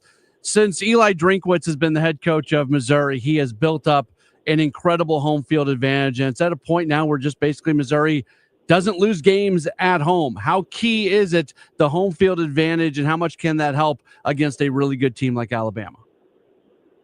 I think it's a huge advantage. And, I mean, with the north end zone construction going on, I can't wait to see what the stadium is going to be like, once it's fully enclosed, once, the entire north end zone is renovated. Because even before that, during the sellout streak, Pro Field's just been extremely loud. It's been a super fun atmosphere, and it's just been, a place where teams of, the opposing teams haven't been able to come in and been able to crack the code on how to beat the Tigers on their home turf. Mizzou has not lost at Thoreau since LSU of the Cotton Bowl year in 2023.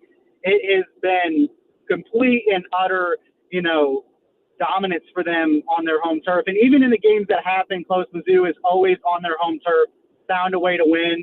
And I really feel like that just gives them an advantage going up against a really solid, historically great program like Alabama. And, they're going to have it on their home turf in front of their home crowd that's going to be supplying them plenty of energy. And Mizzou has found ways to, even when they're down, make some noise, get a key play when they're on their home turf. And I think that's going to come into play on Saturday is, there's going to be a turning point, and I think the energy and playing on their home turf is going to be able to supply that, that key play that Mizzou needs to either get them back in the game or, put them in control and against Alabama. Before I let you go, before we brought you on the air, you had mentioned the fact that you were at a Mizzou wrestling media availability today. And did you say that did Tim Tebow stop by? Did he address the wrestling team? Like, just to explain a little bit the Mizzou wrestling and the Tim Tebow connection here today. Yeah, absolutely. Like I mentioned earlier, SEC Nation is on campus this week. Tim is obviously a SEC Network analyst, and he's one of the analysts on the SEC Network panel. Or SEC Nation panel. And yeah, Mizzou, it's the first official day for Mizzou wrestling practice, and Tim's on campus and decided to take a couple minutes to stop by and address the wrestling team, talk to them for a little bit, answer questions, snap some pictures with some guys, and, just kind of adding to the buzz around campus about, just how big this upcoming game is, and also just showing some love to the other programs at Mizzou that, have all been doing a lot of great things, throughout their seasons as well. And obviously Brian Smith and company have been doing a lot of great things, historically over the last, decade and a half. So, it's just a really cool opportunity for him to stop by and for him to show some love to, another one of Mizzou's great programs on campus. And there was a whole thing on social media where Eli was closing down the weight room so Tim Tebow could come in and get a workout. I know Josh Pate online kind of had some things to say, but that's part of Coach Drink. Like when things are going on, he's able to use the power of social media and things like that to advance things and put the spotlight on the university of the program. And it ends up being all in fun. No, absolutely. He does a great job of utilizing social media and, just adding to the fun and excitement of, whatever the next game that's coming up on the Mizzou schedule. And especially in a game like this where it's got, a whole national audience watching it, with the game being on ABC and obviously it being, a matchup between two top 15 teams. He does a great job of capitalizing on all of that and creating a lot of hype for the game. And, that was just another example of that. And so, really looking forward to this game on Saturday. It's going to be a lot of fun. He is Kyle Helms. He is part of the team at ABC 17 in Columbia. Follow him on Twitter at Kyle Helms, ABC 17. Kyle, thanks for the time. I know it's a busy Friday with covering some high school football and, of course, a big Saturday coming up tomorrow. Thank you so much for the time, and we'll do it again down the line. Absolutely. Thanks for having me. That is Kyle Helms. We'll take a break. We got more coming up in just a moment. It's a Gray Bar Sports Open Line on KMOX.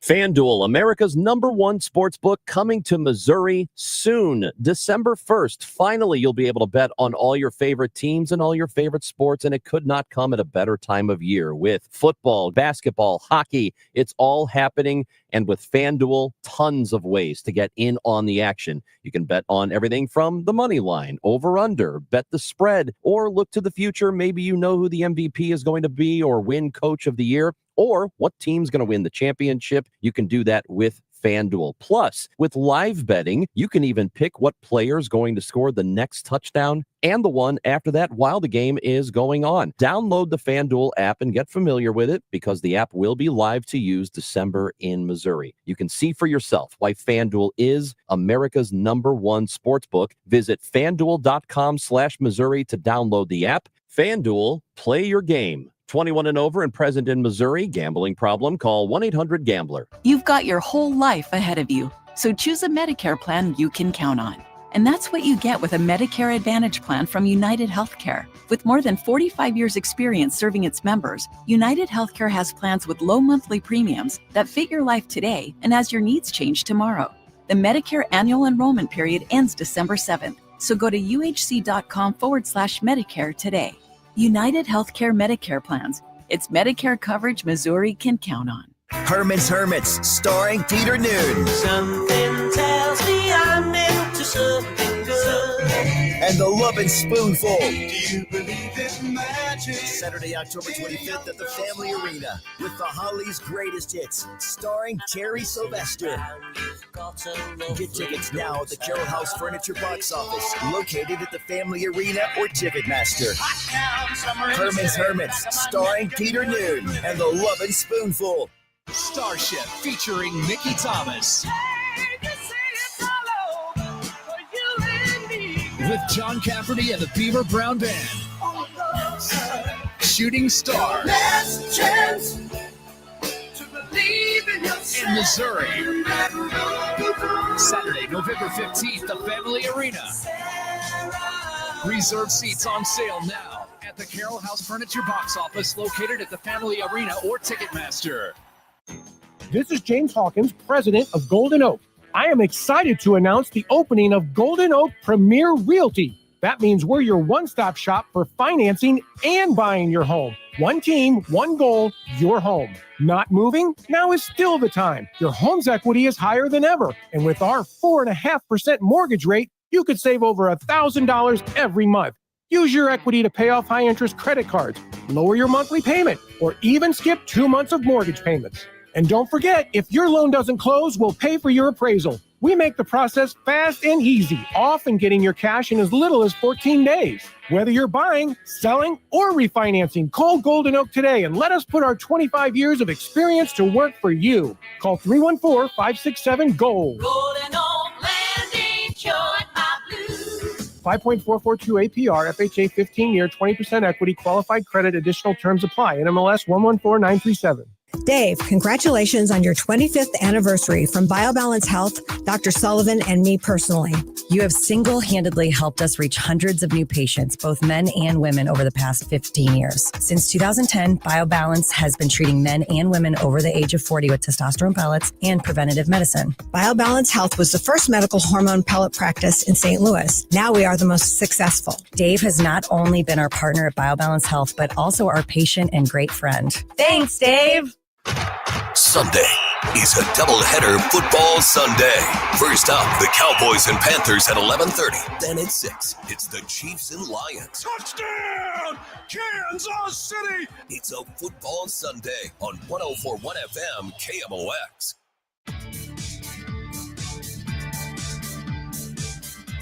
It's Grave Bar Sports Open Line right here on KMOX. My name is Matt Pauley, continuing to take you through this Friday evening. Certainly appreciate you being with us. In the 7 o'clock hour, we just had a guest on to talk Missouri football. In the 7 o'clock hour, we'll shift gears and talk a little bit about the big game for the Fighting Illini, as they have an opportunity to knock off the number one team in the nation, Ohio State, headed to Champaign. And Jeremy Warner from the Illini Enquirer, part of the 24/7 Sports Network, he is going to join us in the 7 o'clock hour at about 7:20. Also, it is Friday. So we will have our weekly conversation courtesy of our sister station, 96.5 The Fan in Kansas City, with Chiefs quarterback Patrick Mahomes. For those of you who are listening live, I know a lot of people listen later via podcast or go back to the video stream. For those of you who are listening live, you just heard a commercial for our NFL doubleheader that's going to be coming up on Sunday here on KMOX. We will have the Chiefs game. That's going to be, they've got the night game, but then also we're going to have Cowboys football on Sunday afternoon as they're set to take on the Carolina Panthers. So we've got a lot of NFL coming up this weekend here on KMOX. A little bit of news. I think most people are going to be very happy with this news because they were received so well when they came to St. Louis for the first time this past season. But the Savannah Bananas announced their schedule for next year, and they once again are going to be in St. Louis. They will play 2 nights worth of games, playing on Friday, August 21st and Saturday, August 22nd. They're doing something a little bit different this year. They're adding more banana ball teams. So it's more of like a league and they're going to take other teams are going to go to other markets. So they're going to have more traveling shows. Essentially, I didn't get the chance. I've never seen them live. I want to see them live. I didn't get the opportunity to see them this year. I'd like to go. I'd like to take my family. So hopefully that is something that maybe we can work out this upcoming season. But And you know what? I'll throw out the text number here. And I'd love it, or you can text, you can tweet at me if you'd like. I'm just kind of curious because the reaction to Savannah Banana stuff is almost all positive for the individuals who like go to the games and everything. But I was looking at the release today, and I was looking at some announcements for a few different cities.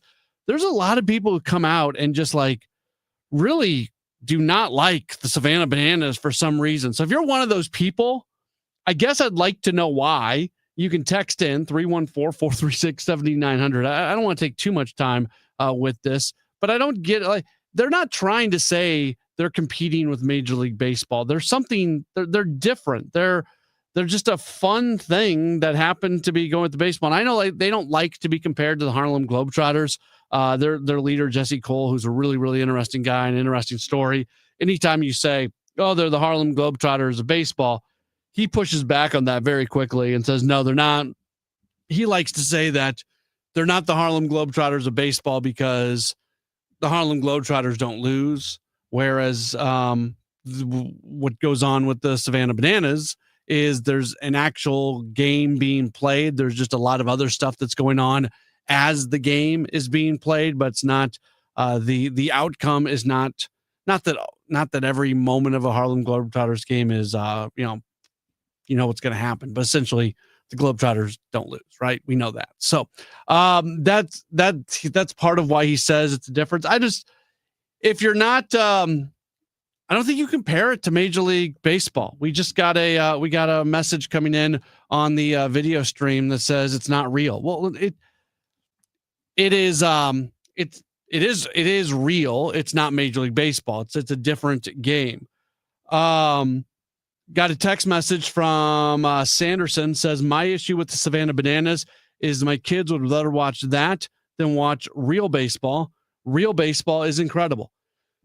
Well, maybe real baseball could learn something, and not in terms of the way the game is played, but in terms of the way the game is marketed in ways, the Bananas are very much a fan first thing. The athletes are front and center. I think there is something to learn. Again, I don't want to see fans catching foul balls during a Major League Baseball game and that counting as an out. Like that's not what I'm talking about. That's not what I want to see. But they do such a good job of being able to market the game and try to make it a fan-friendly environment, even with ticket prices.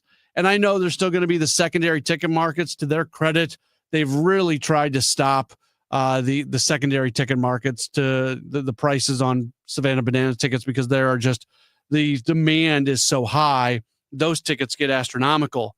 But if you're actually buying tickets from the Bananas, you're paying a price that is very fair. Text message says the Bananas would not have that type of following if it was 162 games. Of course not. There's something to be said for a team that comes in for a game or two. But also at one point in time when they were actually in Savannah, if you don't know the background of the Savannah Bananas, they were a collegiate league baseball team, and they would do their banana ball thing inside the constraints of actual baseball, but they would do all the other wacky stuff. They would do that for their home games, but then they would have to go play road games in that same league, and they would just be normal baseball games. Now they eventually outgrew what they were doing in Savannah, and now it's a national touring act essentially. But there was all those games when they were just in Savannah for just the summer, and it wasn't 162 games. I don't know what it was. The Collegiate Baseball League season is probably 90 games or so probably 45 home games. Maybe it's 60 games, 30 home games. I don't know exactly how many, 70 and 30, 35 home games, but they were selling out all those games. So yeah, to the texter's point, no, it was not 162 games, but they did run, before they became what they are now, they did run a version of this in Savannah, Georgia, and they sold out every single game. So there is the appeal. And I think to the texter before that said that their issue is that their kids would rather watch that than real baseball. Let the Savannah Bananas be the gateway drug for real baseball, right? I love baseball as much as anybody. I have devoted my career to the game of baseball.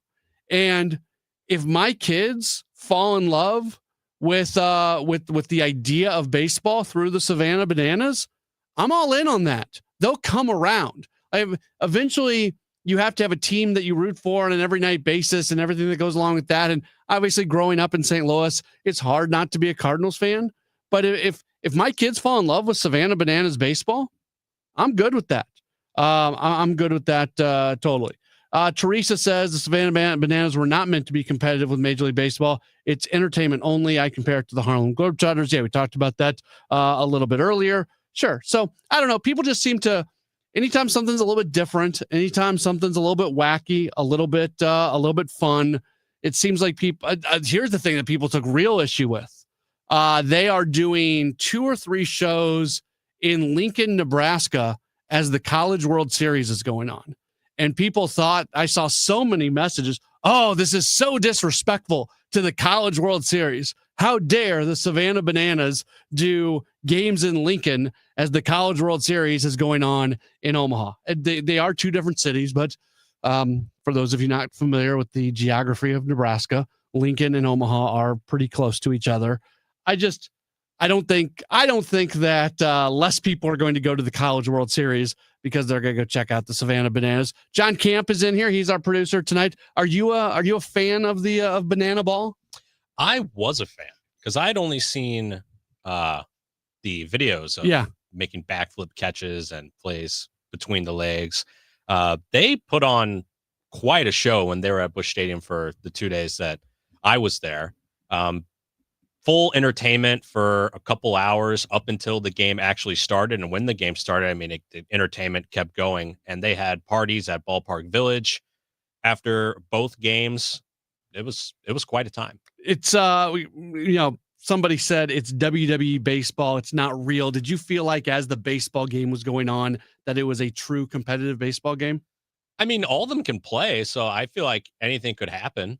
I didn't really feel I feel like with Globetrotters, it's hard. It's easy to script a basketball game. With baseball, it's hard to script because the pitchers, I mean, they weren't just throwing fastballs. I mean, I saw some sliders, I saw some breaking balls, and there were some home runs hit. There were lots of backflip catches, lots of trick plays as they call it. But I couldn't really see it being, I mean, I guess it's a fair comparison, but I guess it's a lot harder for me to think that it's scripted just because it's baseball and it's kind of as unforgiving as they basketball. Lose some. Don't the Bananas lose sometimes? They do. They? Yes, yeah. They won both games at Busch, but yeah, they do lose some. Yeah, I thought and it's again this year they're doing this whole thing where Banana Ball is going to be a league. I think there's 6 teams or 8 teams, so the games are actually competitive. The Bananas, they win most of their games, but they don't win all their games. Mm-hmm. And so that's something as well, because you walk in, when you walk into the Harlem Globetrotters, you know you're going to walk out seeing a Harlem Globetrotters win. When you walk in to see the Savannah Bananas, they may not win that night. It is not totally, it's not totally fake. There's actually baseball type things going on. Banana Ball, competitive Banana Ball while it's taking place. All right, we will take a break. We'll come back, wrap up hour number 1. We'll jump into more serious sports. I promise this is not going to be 2 hours of talking about Savannah Bananas. But again, I know fans are excited that they are going to be coming back to St. Louis this upcoming year. Again, if you missed it, the dates August 21st and August 22nd at Busch Stadium. We'll take a break. We'll come back and we'll wrap up hour number 1 of the program. This is a Gray Bar Sports Open Line on KMOX. Hey, it's Tom Ackerman. Underdog, the best place to get in on all the action during football season. Football season is in full swing, and that means Underdog is alive and well. You can select entries, and you can win money right now in Missouri. You just choose whether your favorite players will go higher or lower on stats. Or maybe they aren't your favorite players, but you just think that they're going to go higher or lower on a certain number, whether it's touchdowns, receptions, rushing yards, receiving yards, etc. They have all kinds of entries. You get them right, you can win up to 5,000 times your cash. It's Underdog. Download the app and use promo code TOM. Sign up with promo code TOM. to score $100 in bonus funds or bonus entries when you play your first $5. That's promo code TOM. Underdog, make plays, win money. Must be 18 plus and present in Missouri. Terms apply. See assets.underdogfantasy.com/web/play and get terms _DFS_.html for details. Concerned with your play? Call 1-800-GAMBLER or visit ncpgambling.org. Red Kingdom is back at FanDuel Sports Network Live in Ballpark Village. See every game on the largest screen in town. Don't forget about the $25 buckets, $5 cocktails, and the best tailgate food around. Grab your friends along with Kingdom OX and huddle up for the games at the best watch party in town. If you can't make it, but don't want to miss a down, listen to the Chiefs on Kingdom OX or Kingdom OX on the Odyssey app. For more info, kingdomox.com/events. Join Mark Patrick seminars and lose the weight or stop smoking guaranteed. That's right, weight loss seminar at the Marriott St. Louis West in St. Louis at 11 a.m. Registration 10:30 a.m. Stop smoking seminar 2 p.m. Registration 1:30 p.m. You're listening to Leaf Filter Radio, and the guru of gutter protection himself, Chris Coonahan, is here to take your most pressing leaf-related questions. Hey, everybody, Chris here. I understand we have Ron on the line. Ron, where are you calling from? Uh-oh. Ron, are you calling from a ladder? Well, I was. I wanted to ask Chris what I need to do to get my gutters ready to have leaf filter installed. Oh, Ron, you don't have to do anything. A Leaf Filter Trusted Pro will come out and clean out your gutters, realign and seal your gutters, and install Leaf Filter, America's #1 gutter protection system. So I didn't need to get on this ladder? Ron, Leaf Filter Trusted Pros are in your neighborhood and ready to help. Just visit leaffilter.com/deal to schedule your free gutter inspection and get up to 30% off. Thank goodness. What was that site? To get this special radio offer, go to leaffilter.com/deal for your free gutter inspection today and get up to 30% off. That's leaffilter.com/deal for up to 30% off. leaffilter.com/deal. See representative for warranty details. If you're one of the millions of Americans behind on your taxes, if you're afraid to open your mail because IRS collection letters could be coming, listen carefully. The IRS is cracking down, taking paychecks, freezing bank accounts, revoking passports. That's a fact. But here's what most people don't know. There are official tax relief programs designed to help struggling taxpayers. Programs that could save you thousands if you qualify. No one knows these programs better than the experts at Optima Tax Relief. Optima's award-winning team will fight to protect your paycheck, your passport, and your property. Their tax attorneys and licensed tax professionals will work tirelessly to get you the best deal possible with the IRS. Every day, penalties and interest keep piling up, so don't wait. Call Optima now for a free consultation. Call 800-348-0269. 800-348-0269. 800-348-0269. Optima Tax Relief. Some restrictions apply. For complete details, please visit OptimaTaxRelief.com. Welcome back to the Gray Bar Sports Open Line. Once again, Matt Pauley on KMOX. We are back at it for just another moment or so, as we are taking you until 8 o'clock tonight. So we're here wrapping up hour number 1 of the program. I don't know if you saw this last night on Thursday Night Football, but Brian Daboll, the head coach of the New York Giants, he got, and look, it's really, really easy to get kind of like caught up in things. I know I've been caught up in things at times. So it has been, I guess I get it. Even if I'm going to be critical of it, I get it. But last night during the Giants-Eagles game, Jackson Dart, the young rookie quarterback for the New York Giants, he grabbed at his head on the ground after taking a third quarter sack. So with that, he had to go to the Blue Medical tent to be evaluated for a concussion. Now, what the NFL wants to have happen in these situations is once that initiation of going to the tent happens, that player is essentially off limits to the coaches until they have been medically cleared. And if you're a coach, you're just accepting of that fact that until they're cleared, they are not available to you. So if you saw on the broadcast last night, or if you weren't watching, this is what went down.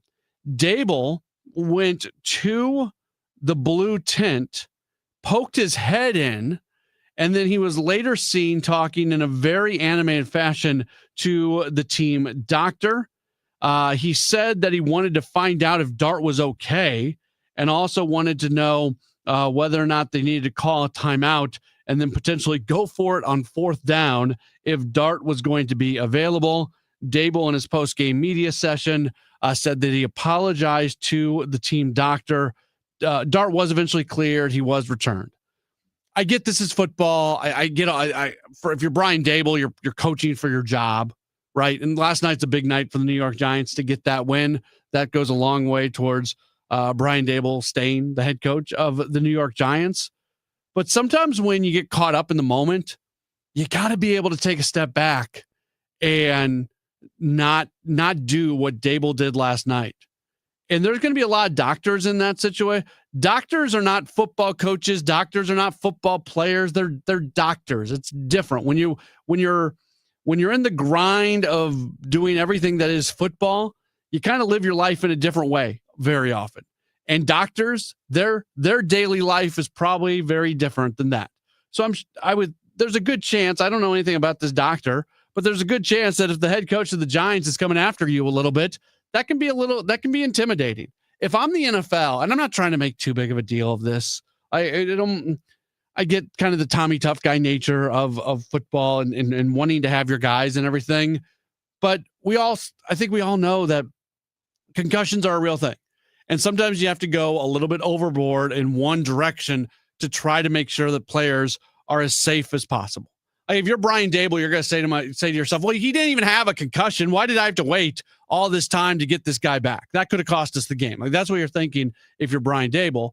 But in the situations where it is a concussion or they do need to be pulled out, like that's time that needs to be taken. So if I'm the NFL, I really look at this situation and I probably find Dable. Like this is something that just can't happen. There has to be a place in the game where players know that they can go to this tent, they can be looked at, everything's going to be okay, and that health can actually be more important than the other side of it for a moment or so. I'm sure there's a lot of people that would push back on that. I felt a little bit uncomfortable watching Dable do what he did yesterday. To his credit, he apologized after the game, but that's one of those things where you can't even somebody's got to stop him. He's got to have somebody there who says, Brian, you got to do something else. You cannot go try to get the doctor to clear your quarterback.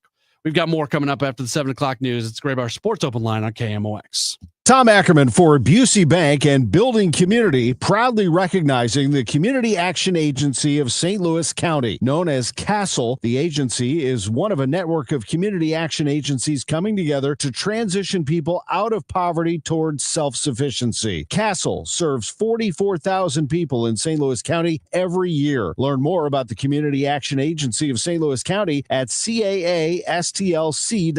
That's caastlc.org. This is Blake Trevenza, Commercial Relationship Manager at Busey. The Community Action Agency of St. Louis County, also known as CASTLE, helps people move from crisis to stability. With housing, food, health, legal aid, education, and more, CASTLE empowers families to break the cycle of poverty. Take action yourself and find out more about CASTLE, the Community Action Agency of St. Louis County. That's what building community is all about. Join Busey. Get involved as we continue building the communities we call home. This is Tom Ackerman for Ophthalmology Associates. You know, the doctors, or just the best doctors to see for your best vision in St. Louis. 314-966-5000, the doctors. They've treated more than 250 doctors. That's more than any other practice. Dr. Greg Birdie, Dr. Ranjan Malhotra, Dr. Robert Bersati, Dr. Andy Royer. 314-966-5000 is their phone number. 314-966-5000. Dr. Birdie, Dr. Malhotra are cornea surgeons and experts in diagnosis and treatment of diseases of the eye, dry eye, allergy eye, cataracts, macular degeneration, glaucoma, LASIK surgery. The Doctors of Ophthalmology Associates, experts. Call for an appointment today, 314-966-5000, or visit them online, youridoc.com, 12990 Manchester Road, quarter-mile west of 270. 314-966-5000 or youridoc.com. At California Psychics, we know that when you haven't found love, it feels like everyone else has. Every movie has a love interest. Every song is a love song.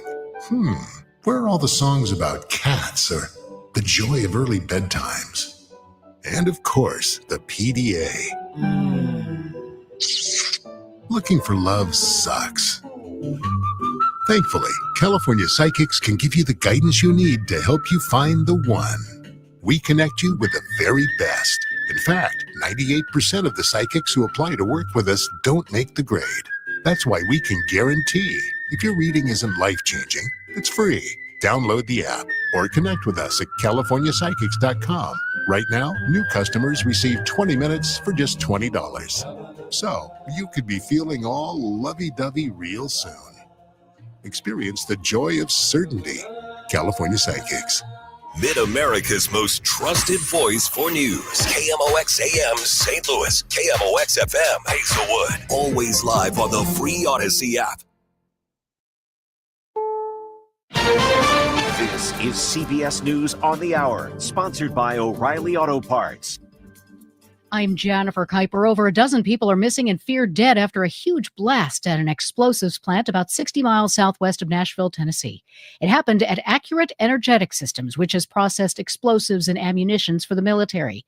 Humphreys County Sheriff Chris Davis calls it devastating. We don't know what caused the explosion. I can tell you when I say debris, I'm talking about a very large building that an explosion happened in, that the debris has went basically across a half a square mile of location. CBS's Nicole Valdez is there. We know there are still 19 people missing. Now, the sheriff here has said that there have been people who lost their lives, but he won't say just how many. We do know that at least 4 people were taken to the hospital. So again, numbers right now are still sort of fluid. President Trump has announced a new 100% tariff on Chinese goods.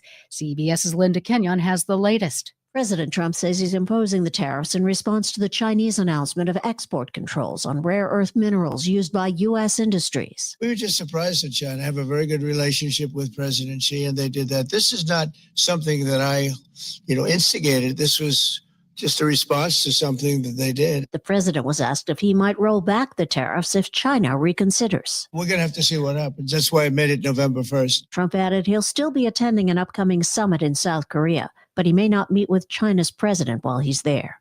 Linda Kenyon, CBS News, Washington. It was hinted earlier today that this was coming, and according to CBS News business analyst Jill Schlesinger, because China dominates the processing capabilities for rare earths around the world, China shot across the bow of new export restrictions on rare earths, really rattled a lot of investors. The Dow plunged 879 points. The Nasdaq fell 820, and the S&P 500 slumped more than 2% for the first time since April.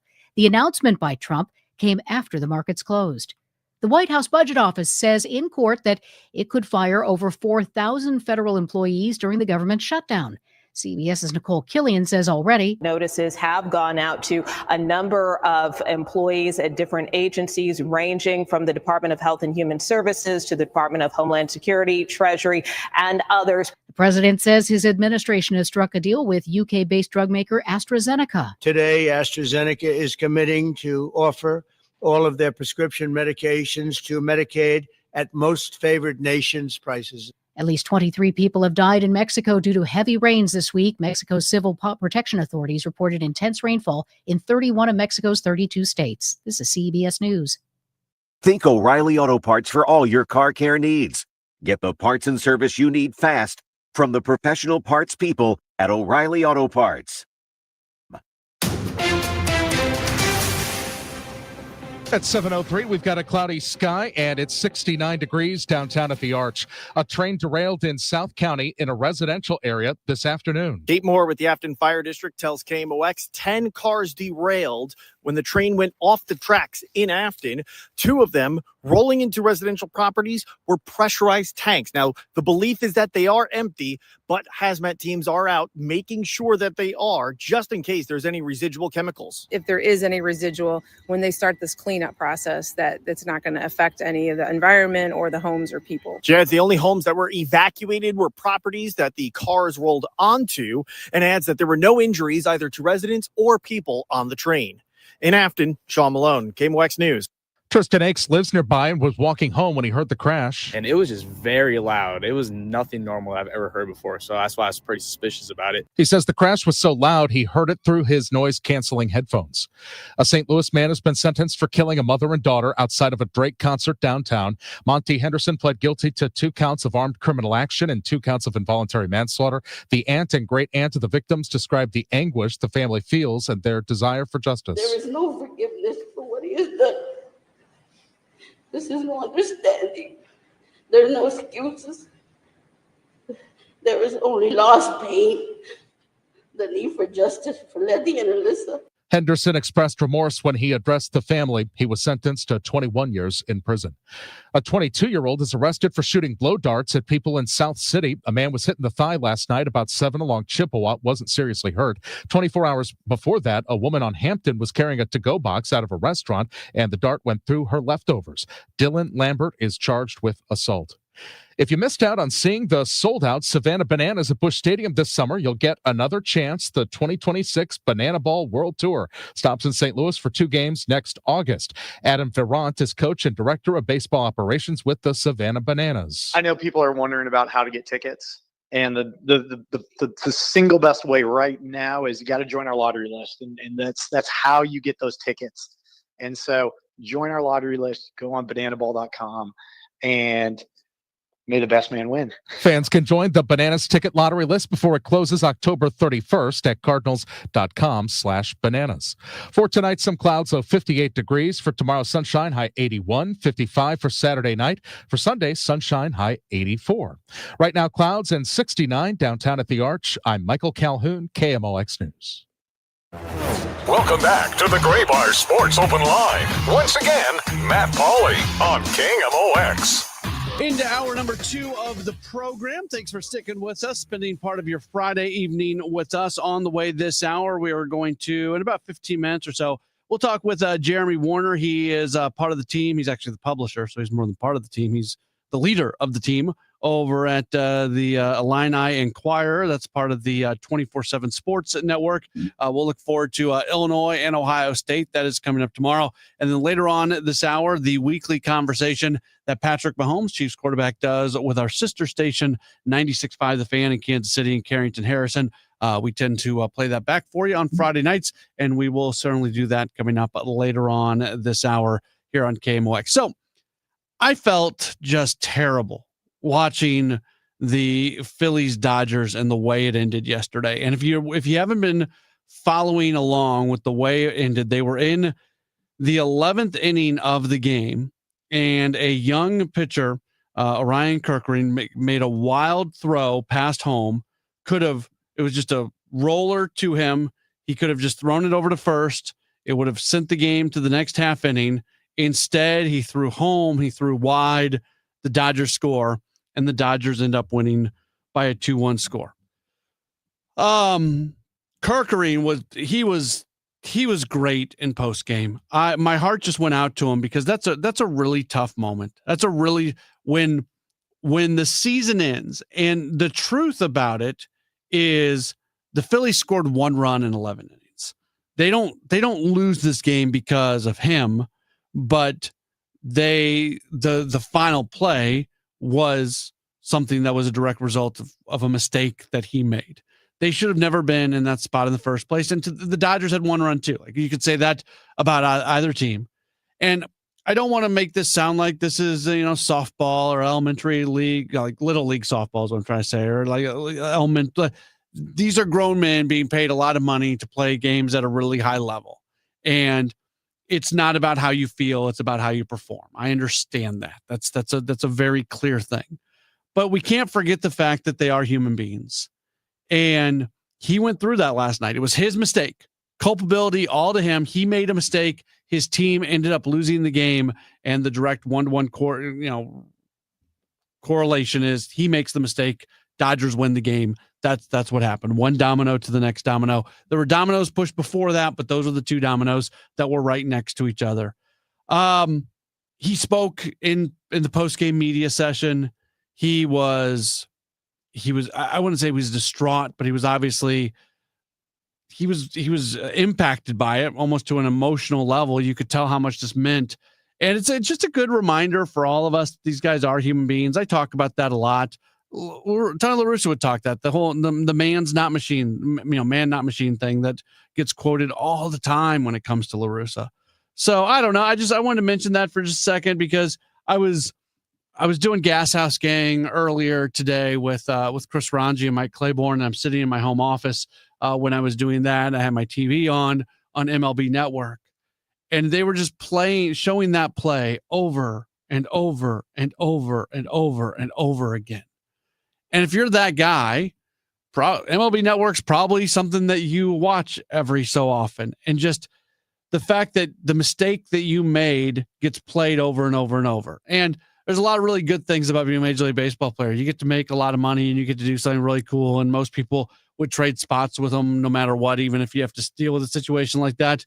But I just felt bad for him. I felt bad for him when in that moment that the game has to finish in that kind of way. Even Dave Roberts, the manager of the Dodgers, was asked about it. And he was obviously very glad that his team won. But you could tell he didn't want to win that way. He didn't want Kerkering to have that experience himself. Nobody wanted to. Like, that's just something that you don't want to see from a human standpoint. But the Dodgers advance. They seem to be the most likely candidate to get to the World Series from the National League side of things.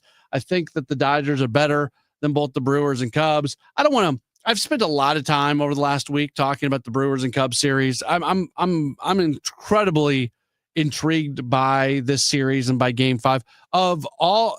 Tomorrow's a great sports day. Tomorrow's a fantastic sports day. We'll talk more about all the things that are coming up, but of everything that's going on, you've got college football, you've got hockey, you've got the baseball playoffs, you've got everything. Of everything that's going on tomorrow, honestly, the game that I am most looking forward to and most intrigued by, it's not that, because I don't really have so much of a rooting interest in it. I want Missouri to beat Alabama. I want Illinois to beat Ohio State. I want the Blues to win tomorrow in Calgary. Like, I have a strong rooting interest in those games. The Brewers-Cubs game, it's not about having a rooting interest in that game. It's about just watching a really compelling storyline of a series come to an end. I always say that when you get into broadcasting, when you do what I do for a living, what you really want to do is you want to tell stories. And that's what we're at the root of everything that we do. It's telling stories. When we're talking about this situation from the Phillies game last night, it's telling the story of that game and about the emotional impact that mistake had on a pitcher. Like, that's what's fun about this job. It's all the stories that go along with it, and the storyline, the narrative that goes along with the Brewers Cubs series is just incredible. It is just absolutely incredible, and it has been it's been fun to watch. Even the not so good stories, talking about the Blues and their very slow start to the season last night. I mentioned when I opened up the show today, I thought Lynn Worthy wrote a fantastic column that ran in the Post-Dispatch and at STL Today, where he made the point, and it's something that had been repeated to us over and over and over and over and over again during training camp for the Blues, that this is a new season. This isn't just a continuation of last season. This isn't just, okay, the Blues had a great finish to the year last year, especially winning all those games at home. This wasn't just a pick up where you left off. It's a brand new season. And that can be repeated to us as many times as it needs to be, but it's still, in many ways, it felt like the start of this season was going to kind of be a continuation of last year. That's how I think a lot of people felt that way. And then you see the way things play out last night for the Blues, and I'm not worried about it. That's not the point that I'm trying to make. There's no concern from me on what the Blues are going to be this season. I think they're going to be very good. And the grand scheme of things, last night, them losing in one-sided fashion at home on the home opener, it's a bummer. It's a bummer. But that's the extent of it.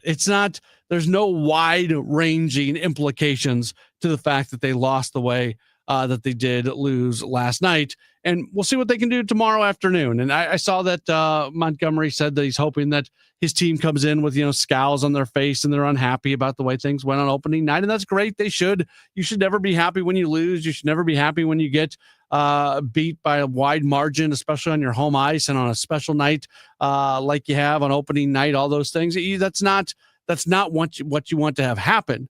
That being said, it's one game. You move forward and everything's going to be okay. Keeping you up to date, by the way, on the baseball postseason, the Tigers and the Mariners are matched up right now, and they are going to the bottom of the first inning scoreless. The Tigers did not score in the top of the first, and now the Mariners are going to come to the plate in the bottom of the first inning. With Skubal on the mound, the Tigers are actually favored in this game. Very rare situation where you have a best-of-5 series in a Game 5, and the home team is not the favored team, but when you've got one of the 2 or 3 best pitchers walking the face of the earth, that's what you get if you're the Tigers. I feel like the Mariners are going to win this game. If I had to, I'm not like overly convinced if the Tigers end up winning. I'm not going to be shocked by that. But if I would have had to make a pick for this game, I would have felt like it's likely to be the Mariners, even with Skubal going for the Tigers. But I love these winner-take-all games. I love the decisive games. Game 5 in this round. We've got one on the American League side. We've got one on the National League side. It's been a really fun MLB playoffs, and it is continuing tonight with the Tigers-Mariners game that's already underway, and then it will continue tomorrow. By the way, on tomorrow's game, I just saw this a little while ago. Neither manager, neither Craig Counsell for the Cubs or Pat Murphy for the Brewers are announcing their starting pitchers for tomorrow. And it sounds like it's going to be a bullpen game for the Brewers, which is not a shocker. They have Jose Quintana ready to go, but it sounds like they are going to not use Quintana and that they would instead go the bullpen game route. And it also sounds like the Cubs might be going the bullpen game route as well.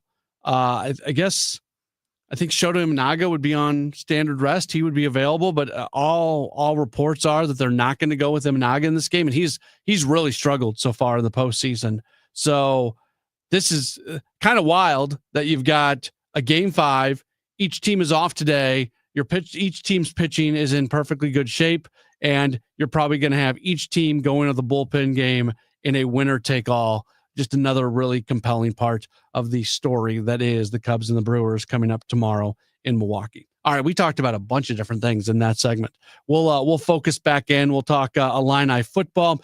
They've got a great opportunity in their game that's going to be coming up tomorrow as they welcome in number 1 Ohio State. When we return, we are going to talk with Jeremy Werner from the Illini Inquirer. He's going to join us in just a moment. Don't go anywhere. You are locked to a Gray Bar Sports Open Line on KMOX.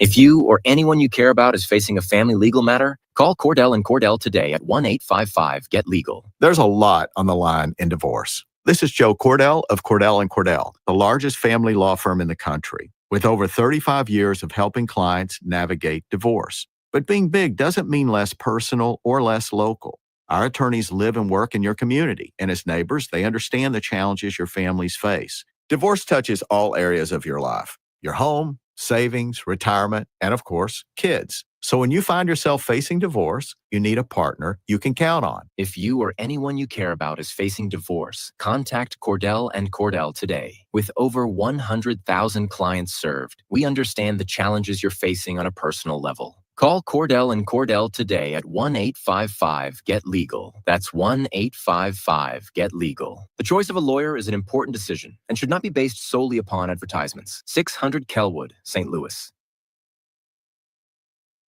Then you need to take advantage of special IRS tax programs that are available and free yourself from IRS collection efforts once and for all. Due to the financial hardship consumers are facing throughout the country, the Internal Revenue Service has made it easier to settle delinquent tax problems. An open phone line has been established by Community Tax for consumers to call and see if they qualify. Take down this number or store it in your cell phone, but call the Community Tax Helpline at 800-536-9607. If you owe back taxes to the IRS and cannot afford to pay them back, or even if you have years of unfiled tax returns, there's no need to fear anymore. But you have to call the Community Tax Helpline today at 800-536-9607 for the help that you need. Don't take on the IRS alone. They can attack your wages, savings, pension, home, and even your Social Security check. Call 800-536-9607 for your free consultation and to see if you qualify. That's 800-536-9607. You've got your whole life ahead of you, so choose a Medicare plan you can count on. And that's what you get with a Medicare Advantage plan from United Healthcare. With more than 45 years' experience serving its members, United Healthcare has plans with low monthly premiums that fit your life today and as your needs change tomorrow. The Medicare annual enrollment period ends December 7th, so go to uhc.com/Medicare today. United Healthcare Medicare plans. It's Medicare coverage Missouri can count on. At CertaPro Painters, we know that a happy place comes in many colors, like ones that inspire a sense of wonder, or a new flavor that makes life just a little bit sweeter, or one to celebrate those moments that lift you to new heights. We can reawaken any space to make your happy place your home. CertaPro Painters. That's painting happy. Each CertaPro Painters business is independently owned and operated. Contractor license and registration information is available at CertaPro.com. We all hear the radio ads about the IRS. They tell you to be afraid, to be scared, and they try to frighten you into calling. I'm not here to do that. Tax Relief Advocates is different. TRA is here to tell you that if you owe money to the IRS, whether it's $5,000, $50,000, or $500,000, we have a solution. It doesn't matter if you're sitting in your car, at work, or with your kids. No matter where you are, call now. 800-575-9834. Don't lose hope. TRA can eliminate or reduce what you owe to the IRS. Generous programs are now available that can give you a fresh start. Our passion is taxes and helping individuals fix their IRS problems. We have over 1,000 5-star reviews on Google and an A+ with the Better Business Bureau. You don't need to be afraid of the IRS any longer. End your tax nightmare today by visiting us online at TRA.com or call 800-575-9834. That's 800-575-9834. Tax Relief Advocates. Real solutions for real people. What if you had a plan to build income outside your job? At Lifestyles Unlimited, you'll learn how people are investing in real estate to grow their income and make smarter financial choices one property at a time. Right now, join us for just $297. That's a savings of $443 off our real estate education program. Text radio to 88007. That's RADIO to 88007. Presented by Lifestyles Unlimited. Celebrate the spooky season with Zero Res and get 3 rooms of carpet clean starting at just $129. Take 15% off your air duct and dryer vent cleaning. Book online at ZeroResSTL.com and take advantage of the huge savings. Big news! Golden Oak is now your one-stop shop with Golden Oak Premier Realty and Golden Oak Lending. Buy, sell, or refinance and save thousands. Golden Oak Lending, short my blues. NMLS 114937. 1120 AM, 1041 FM, and streaming on the Odyssey app. KMOX is with you, however you listen, wherever you listen.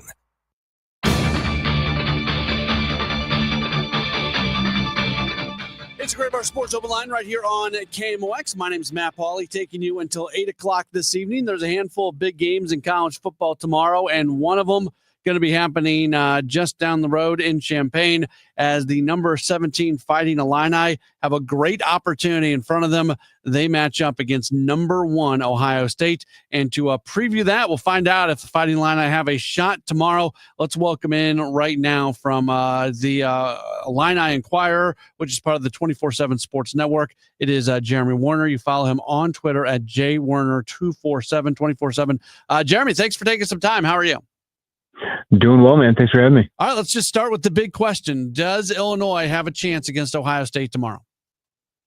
Sure, they have a chance. They're the number 17 ranked team in the country. They're a good team. Are they a great team? That remains to be seen. They certainly weren't at Indiana, their first opportunity. They're clearly not as talented as Ohio State, right? I mean, Ohio State is full of 4 and 5 stars. They have dozens of NFL future draft picks on their roster.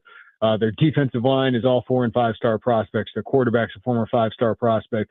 They have one of the best wide receiver prospects we've ever seen in Jeremiah Smith. So yeah, this is a huge task. Illinois is, 14, 15-point underdogs for a reason. You probably could up that number, in my opinion, just based on how well Ohio State has played. Plus, they're really well coached. I mean, I give Ryan Day a lot of credit. They've experienced a lot of turnover this offseason. Both coordinators, their quarterback, 14 NFL draft picks, and they just picked up where they left off. So, yeah, this is a monumental task. Does Illinois have a chance? Yes, but they have to play their best game that they have played, and they have not played a complete game yet.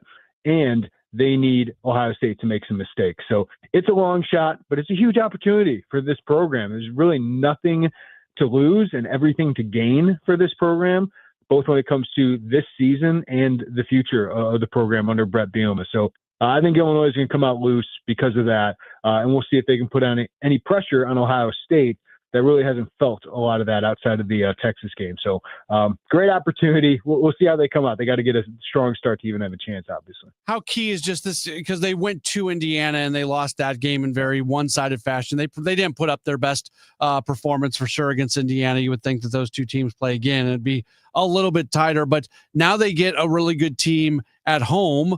What just the impact of being at home, playing in front of their own fans, how much of an impact can that have and maybe help them out a little bit? Yeah, the difference of playing at home now for Illinois is they actually have a home field advantage. Brett Bielema was talked about when he got here. There wasn't. I mean, it was really 30-something thousand fans in his first year under Lovie Smith. There were some games where the turnstiles were 12,000 fans.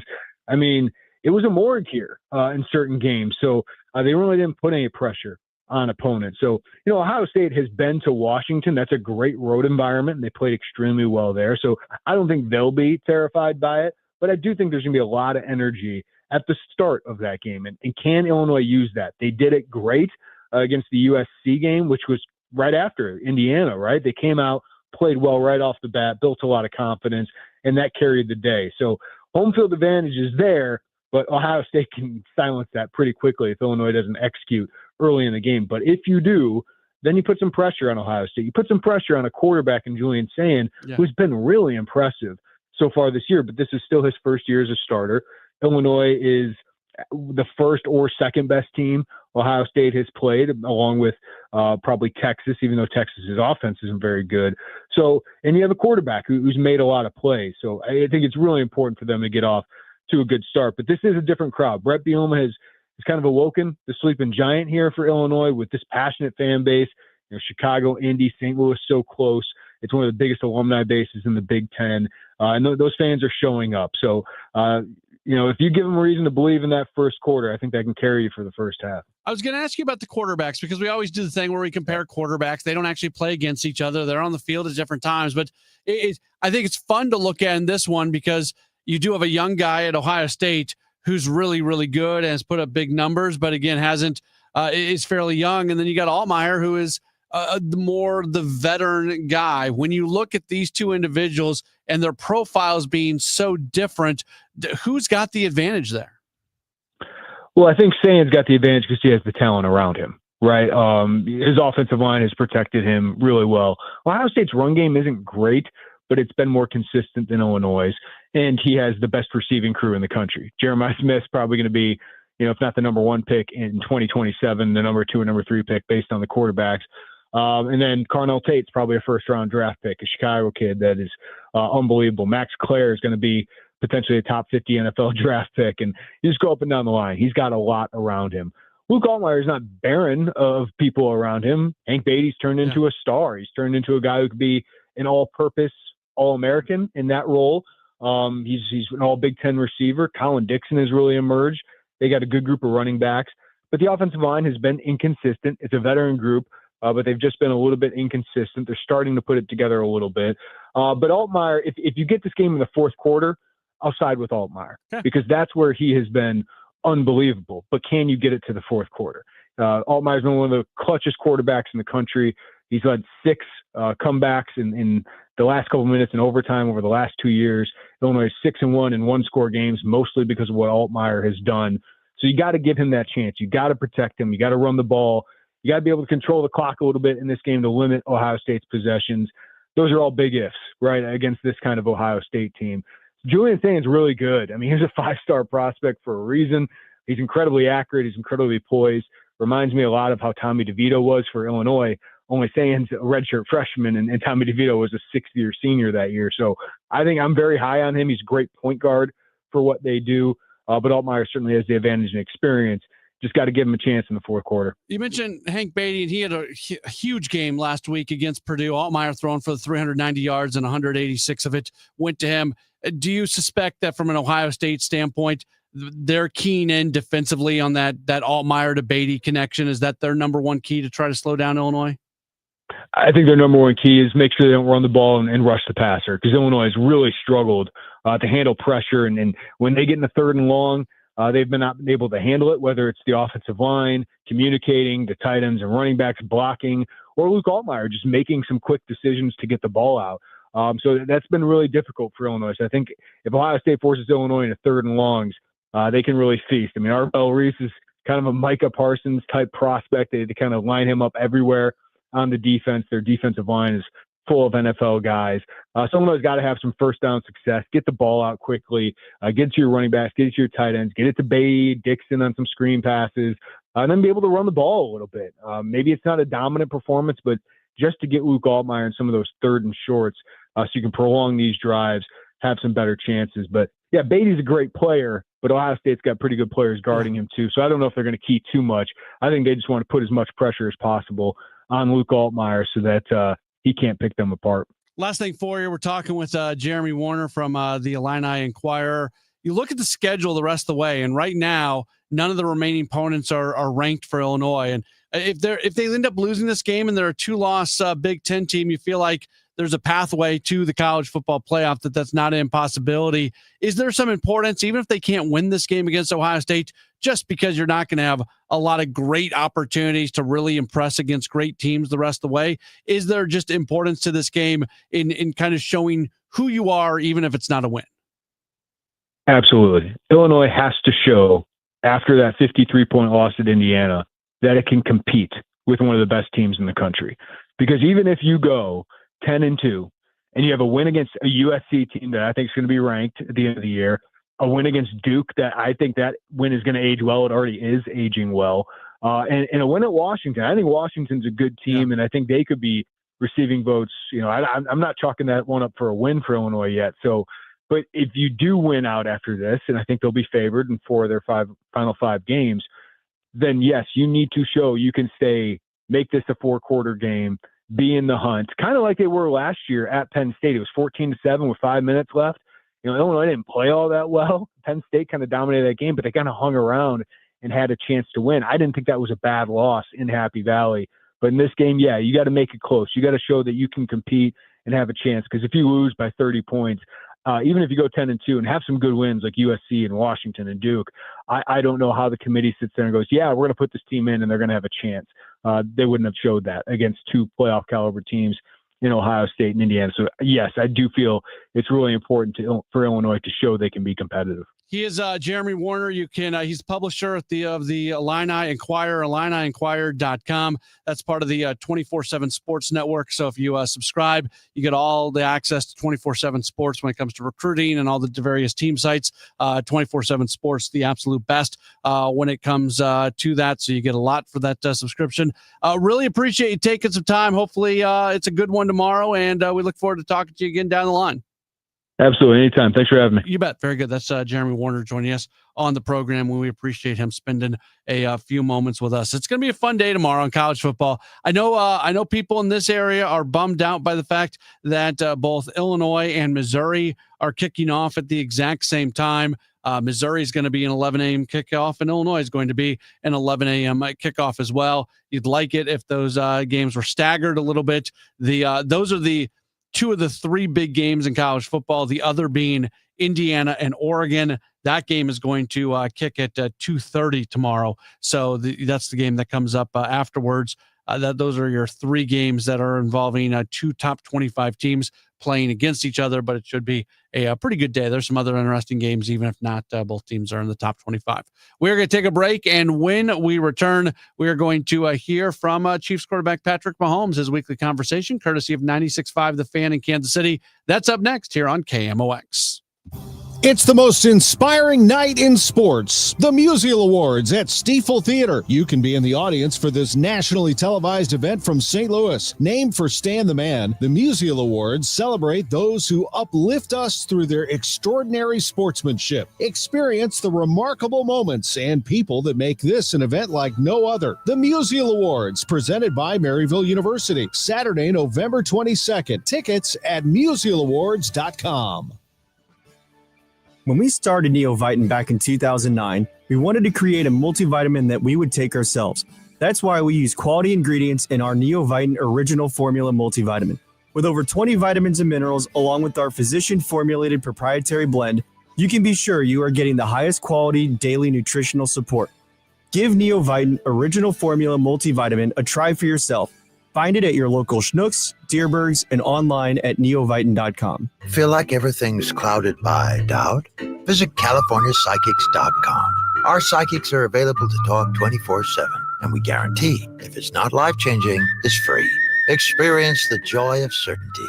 California Psychics. We asked parents to share their journey of adopting teens. They changed who I am because I can't see life without them in it. Visit adoptuskids.org to learn more. Brought to you by Adopt US Kids, the U.S. Department of Health and Human Services, and the Ad Council. Hey guys, Glover here. It's October, and this is when the weather really starts to shift. The mornings are crisp, the evenings are cool.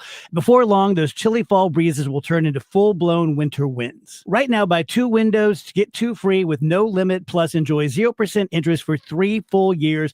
And to top it off, get an extra $500 off your entire home improvement project. That's Universal Windows Direct. Give them a call at 314-334-2522 or visit universalwindowsdirect.com. Like me, you'll be saying, I love my windows. Think back to the holiday season last year. You're surrounded by your family. It's been months since everyone has been together like this. Everyone is talking and catching up, sharing stories and laughing, and your grandson is real quick-witted. He cracks a joke and everyone seems to laugh. But you missed it. How does that make you feel? Do you start to disengage? Do you feel disconnected from the group? I'm Dr. Colleen Bosler, and I don't want this to happen to you this holiday season. Come visit Dr. Adam Voss and me at the Audiology Center for our Here for the Holidays event happening in the month of October. We're offering free hearing screenings, free earwax removals, free consultations, and a $500 coupon towards the latest hearing aids. Call us today to make an appointment for this special event through the month of October. 636-441-7470, or visit us online at theaudiologycenterstl.com. We sell siding, windows, doors, and decking by the truckload. My name is Julius Krasanik, celebrating 53 years in this business. Our company is Wholesale Siding Depot, and our seasoned customer service group has over 200 years of combined siding, window, door, and decking knowledge. My grandson Elijah says, Are you kidding me? the brands that we sell are durable, maintenance-free, and energy-saving.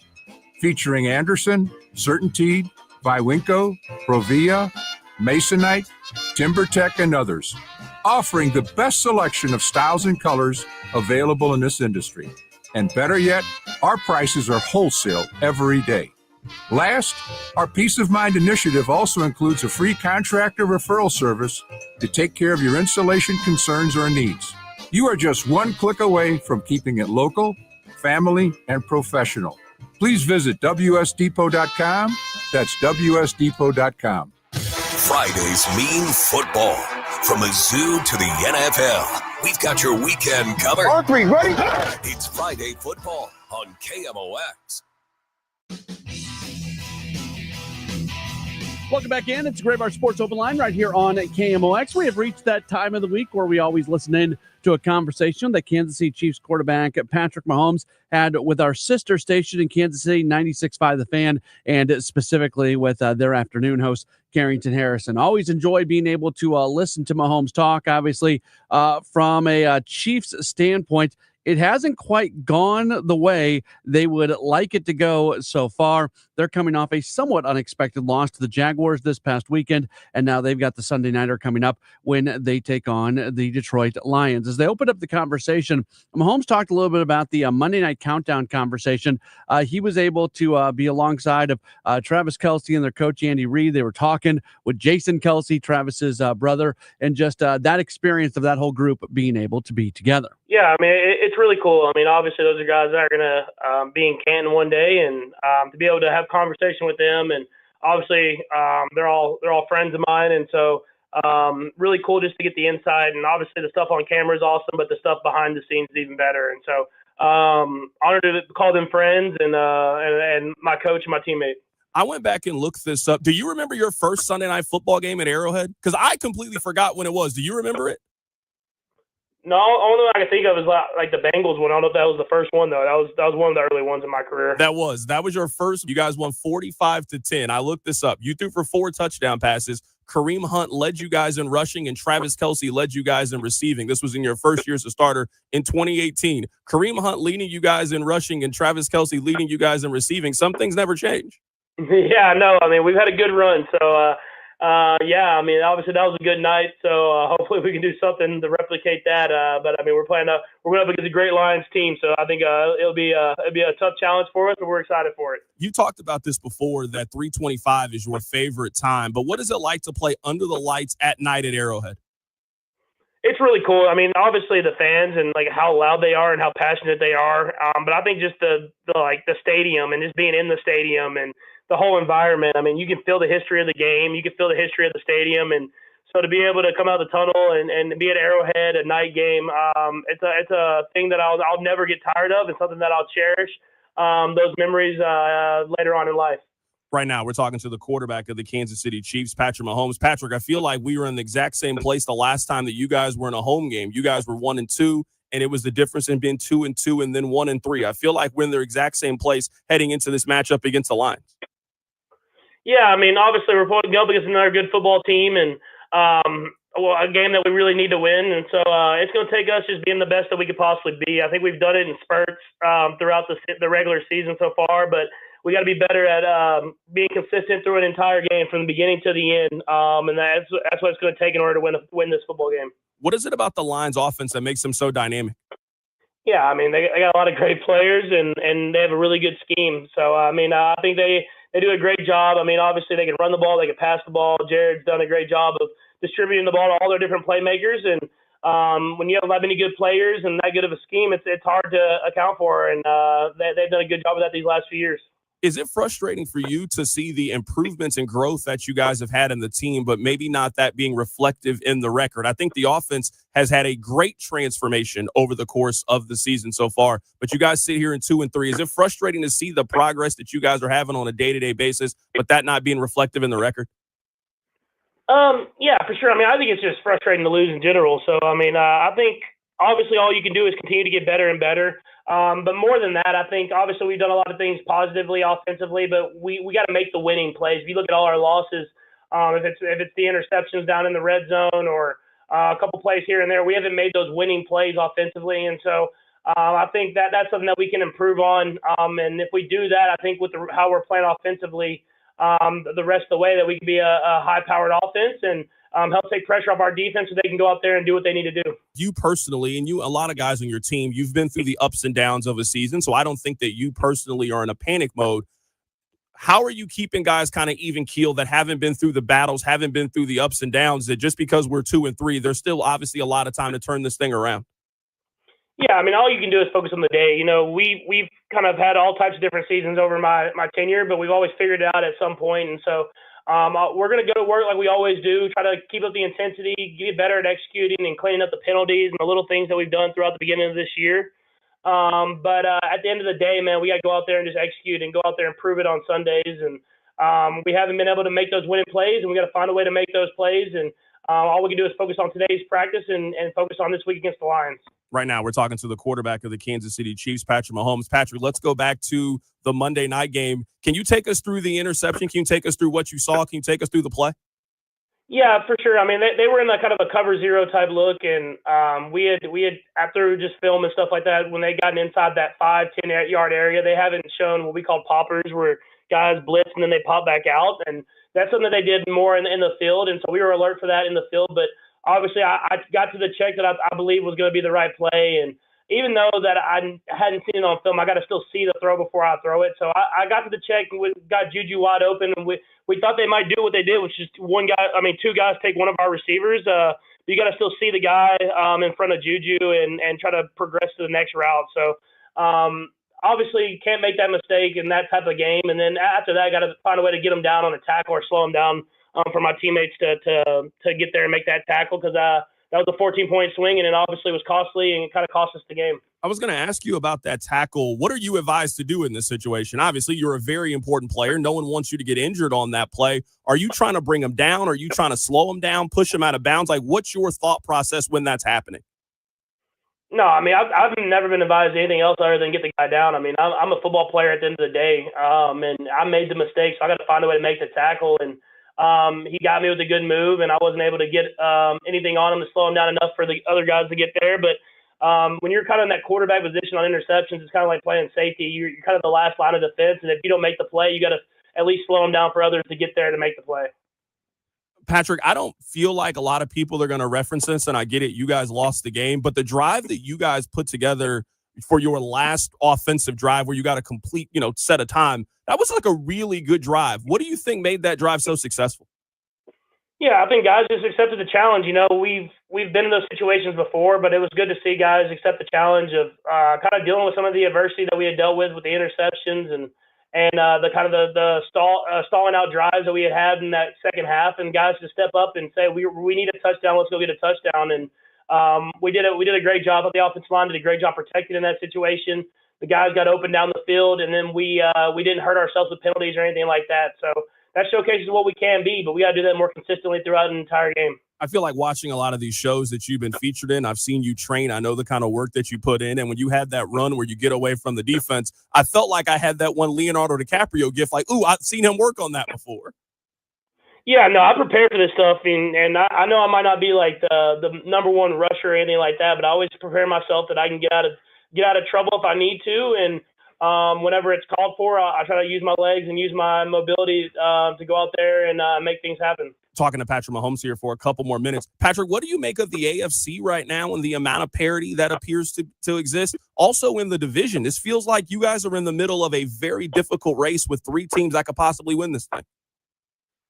Yeah, I think the AFC just in general, really in the NFL just in general. I mean, there's so much parity, and Coach Reed says it like every year, but he's been huge on it. And all these games come down to one-score games for the most part, and it's about who can execute at the higher level and win those games. And we've done a good job of doing that throughout my career here, but we haven't done that this year, and that's the difference of being in a place that you want to be in and then being in a place where you don't want to be. And so we got to be better at these one-score games, finding ways to win the game. And that comes with execution, and we got to continue to get better and better at that sooner rather than later. You and I haven't really got a chance to talk about it. Your thoughts on the kickoff rule? Are you a fan of it? Do you like it? Do you not like it? What do you make of the new kickoff rules? I mean, it just is what it is. I'm not really partial either way. I'm just kind of play the game, and however the rules are presented. The rules are always changing a little bit here and there, and they're trying to make football the safest they can be, but also keep the integrity of the game, and I just play it with whatever the rules are when I show up that season. Yeah, I was just curious, I guess, how it affects offenses because, one mistake, the ball can be on the 40-yard line, and just starting the ball on the 40-yard line is just such a tremendous advantage. I was just curious from an offensive perspective, how do you guys attack it with field position being so different this year? Yeah, I mean, I just play with wherever we end up at. I think it makes special teams important. I think that's more important than maybe these last few years with the kickoffs kind of going through the back of the end zone. So I think it makes you have to execute high on special teams, and I feel like we have one of the best special teams out there, and I'm sure they're going to clean some stuff up from this last week. But overall, I feel like it's an advantage for us as far as the kickoffs and the returners that we have and the coaches that we have that we can use that to our advantage. We just got to be better than we were this last week. Last two things here, as you guys begin a new week, as you guys begin a practice week, what's your mindset going into a very important home game for you guys and a very important home stretch with 3 straight home games? Yeah, I mean, it's time to go. I mean, that's pretty much it. I mean, we've gotten 3 losses now, and like you said, it's a very tight, contested division and AFC, and so There's no more waiting around. We're playing a really good football team this week that plays extremely hard, and we know it's going to be a great challenge, but we got to match the intensity. We got to match the opportunity and go out there and find a way to win the football game no matter what it takes. I'll get you out of here with this last question. One of the big talking points on the show from fans yesterday was about Chris Jones on the final defensive play of the game. I'm curious, just as one of the leaders and he also being one of the leaders on the team, how do you guys talk about accountability? How do you guys hold each other accountable in those situations? Yeah, I mean, I believe in Chris Jones no matter what, man. He's done so much for this team and for this organization, being a leader, and I think people don't even understand how much of a leader he is on this team. But he's a guy that's kind of made us go throughout my career, and I know in big moments he's going to make big plays. And so people always look back and see stuff after losses and stuff like that, and they judge that stuff, but I judge the guy and the character he brings into the building every single day. That is the quarterback of the Kansas City Chiefs, Patrick Mahomes, joining us on the show today. They are on Sunday Night Football this week against the Detroit Lions. Patrick, man, really appreciate your time. Catch up with you next week.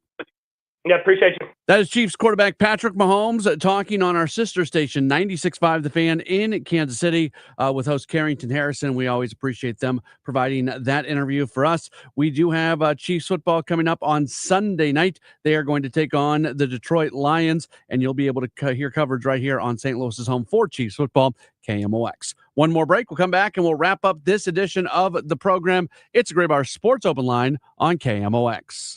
Rhino Shield is far superior to even the best traditional exterior house paint. Rhino Shield is 8 to 10 times thicker than paint and comes with a 25-year transferable warranty. Rhino Shield is the only ceramic coating company that has been chosen by Disney, This Old House, and 3 times on HGTV's Curb Appeal, where every episode is concentrated on unpainted brick, bonds and seals to stucco, wood, hardy, block, color lock, masonite, and more. No better product for those steel aluminum-sided homes that have become, chalky and tired looking. We coat sloped and flat roofs to extend their lives too. After 15 years, we've got a great reputation and a superior product. As long as it's affordable, why wouldn't you do it? Before you make the costly mistake of painting with traditional paint, you'd be best served to call Rhino Shield today. We are the experts and our evaluations are free. 877-25-RHINO or 877-25rhino.com. Tell them, ladies. Don't paint, don't Rhino, go Rhino Shield. Never paint your house again. Rhino Shield.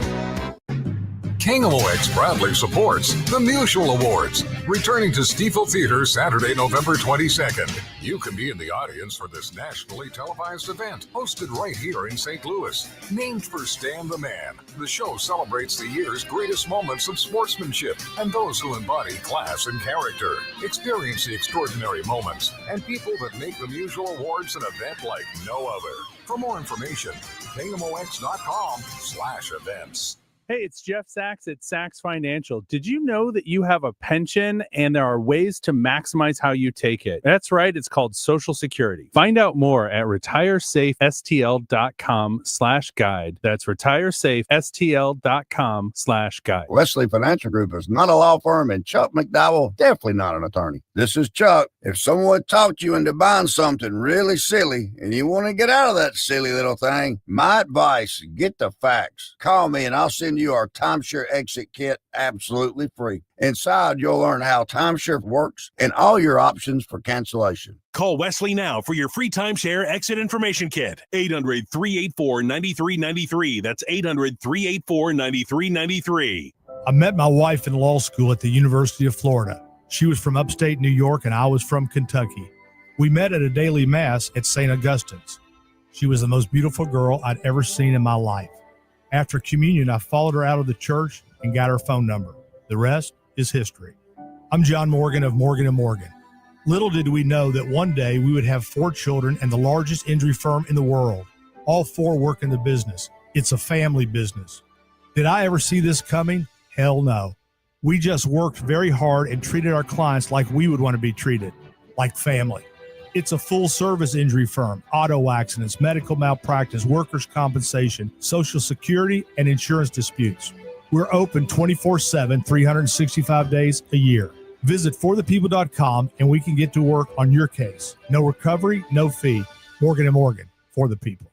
Injured? Dial Pound Law or visit forthepeople.com for an office near you. Save big money on your next project at Menards. For over 65 years, Menards has been the destination for post-frame buildings. They go up fast and are a durable, low-maintenance solution for additional storage space, work area, or to protect your equipment. Design a building to fit your needs using our free design program, in-store or on Menards.com. Plus, check out our weekly flyer for all the great deals happening now. Save big money at Menards. Hi, this is Charlie Brennan. I see clearly now thanks to the doctors, Greg Birdie, Ranjan Malhotra, Robert Brusati, and Andy Royer. You can too. YourEyeDoc.com. Welcome back to the Gray Bar Sports Open Line. Once again, Matt Pauley on KMOX. Back at it for just a few minutes here on KMOX, wrapping up this edition of a Gray Bar Sports Open Line. Thanks to everybody who joined us on the program as we get set for this is going to be an awesome sports weekend, specifically an awesome sports Saturday. When you think about the various college football games that are going to be going on Saturday, we talked a lot about them on the show today. The Missouri-Alabama game, and then the Illinois-Ohio State game. Lots of excitement about that. You also have Oregon in action against Indiana. So I think those, when you look at the entire selection of games that are going to be going on this weekend, those are probably the games that most jump out at me. But those, especially with Indiana's kind of local. They're not too terribly far down the road, and it seems like a lot of us here at KMOX kind of have a fond place in our heart for Indiana because of Tom Ackerman and how much he certainly loves them, having gone to school there. But yeah, I mean, from a local standpoint, you have Missouri and Alabama, you have Illinois and Ohio State, and a lot of excitement around those games. Even some of the other games, not a lot of other action involving two top 25 teams, but Texas, Oklahoma, that always has something to it for sure. Just, to be cliche, that's one of those where you kind of throw the records out. But yeah, those three games with amongst teams, ranked teams going against each other, Indiana, Oregon, Alabama, Missouri, Illinois, Ohio State. Looks awesome. So those are Ohio State, Illinois kicks off at 11. Missouri, Alabama will kick off at 11. And then the Indiana, Oregon game is going to be a 2:30 start. When it comes to the St. Louis Blues, they're playing their second game of the year on Saturday. That's going to be a 3 o'clock puck drop as they match up against Calgary on the road. So that takes care of the middle part of your day. You got college football with Missouri and Illinois playing in the first part of the day in the 11 o'clock window. Then those get over. You can still watch college football, or you can think hockey, and you can go to Blues and Flames. And then the day is going to wrap up with what I think is, from my perspective, I think a lot of baseball fans in St. Louis feel the same way. Man, this, and I know we talked about it a little bit during the show today, but this Cubs-Brewers game, just the implications of this, from a theater standpoint, from a narrative standpoint, from a storyline standpoint, this is fantastic. With the Brewers having won the first two games, Cubs come back, win 2 in a row. They're going back to Milwaukee. You've got the Craig Counsell factor. You've got the fact that the Brewers have certainly struggled in the playoffs here in recent years. The two cities separated by an hour and a half or so. There's going to be a lot of Cubs fans in the house at American Family Field in Milwaukee on Saturday night. So that's going to be a fun one to watch for sure. So there's your sports day on Saturday. What a great sports day on Saturday. It's not just all college football all day long or anything like that. You're going to be able to really enjoy some football, some hockey, and some baseball, and call it a day. And it's going to be fun to enjoy that. So hopefully you're able to partake in at least some of that coming up tomorrow. Again, that is it for the program today. Thanks so much for being tuned in. Indeed, have a wonderful weekend, and we'll talk to you again coming up on Monday right here on KMOX.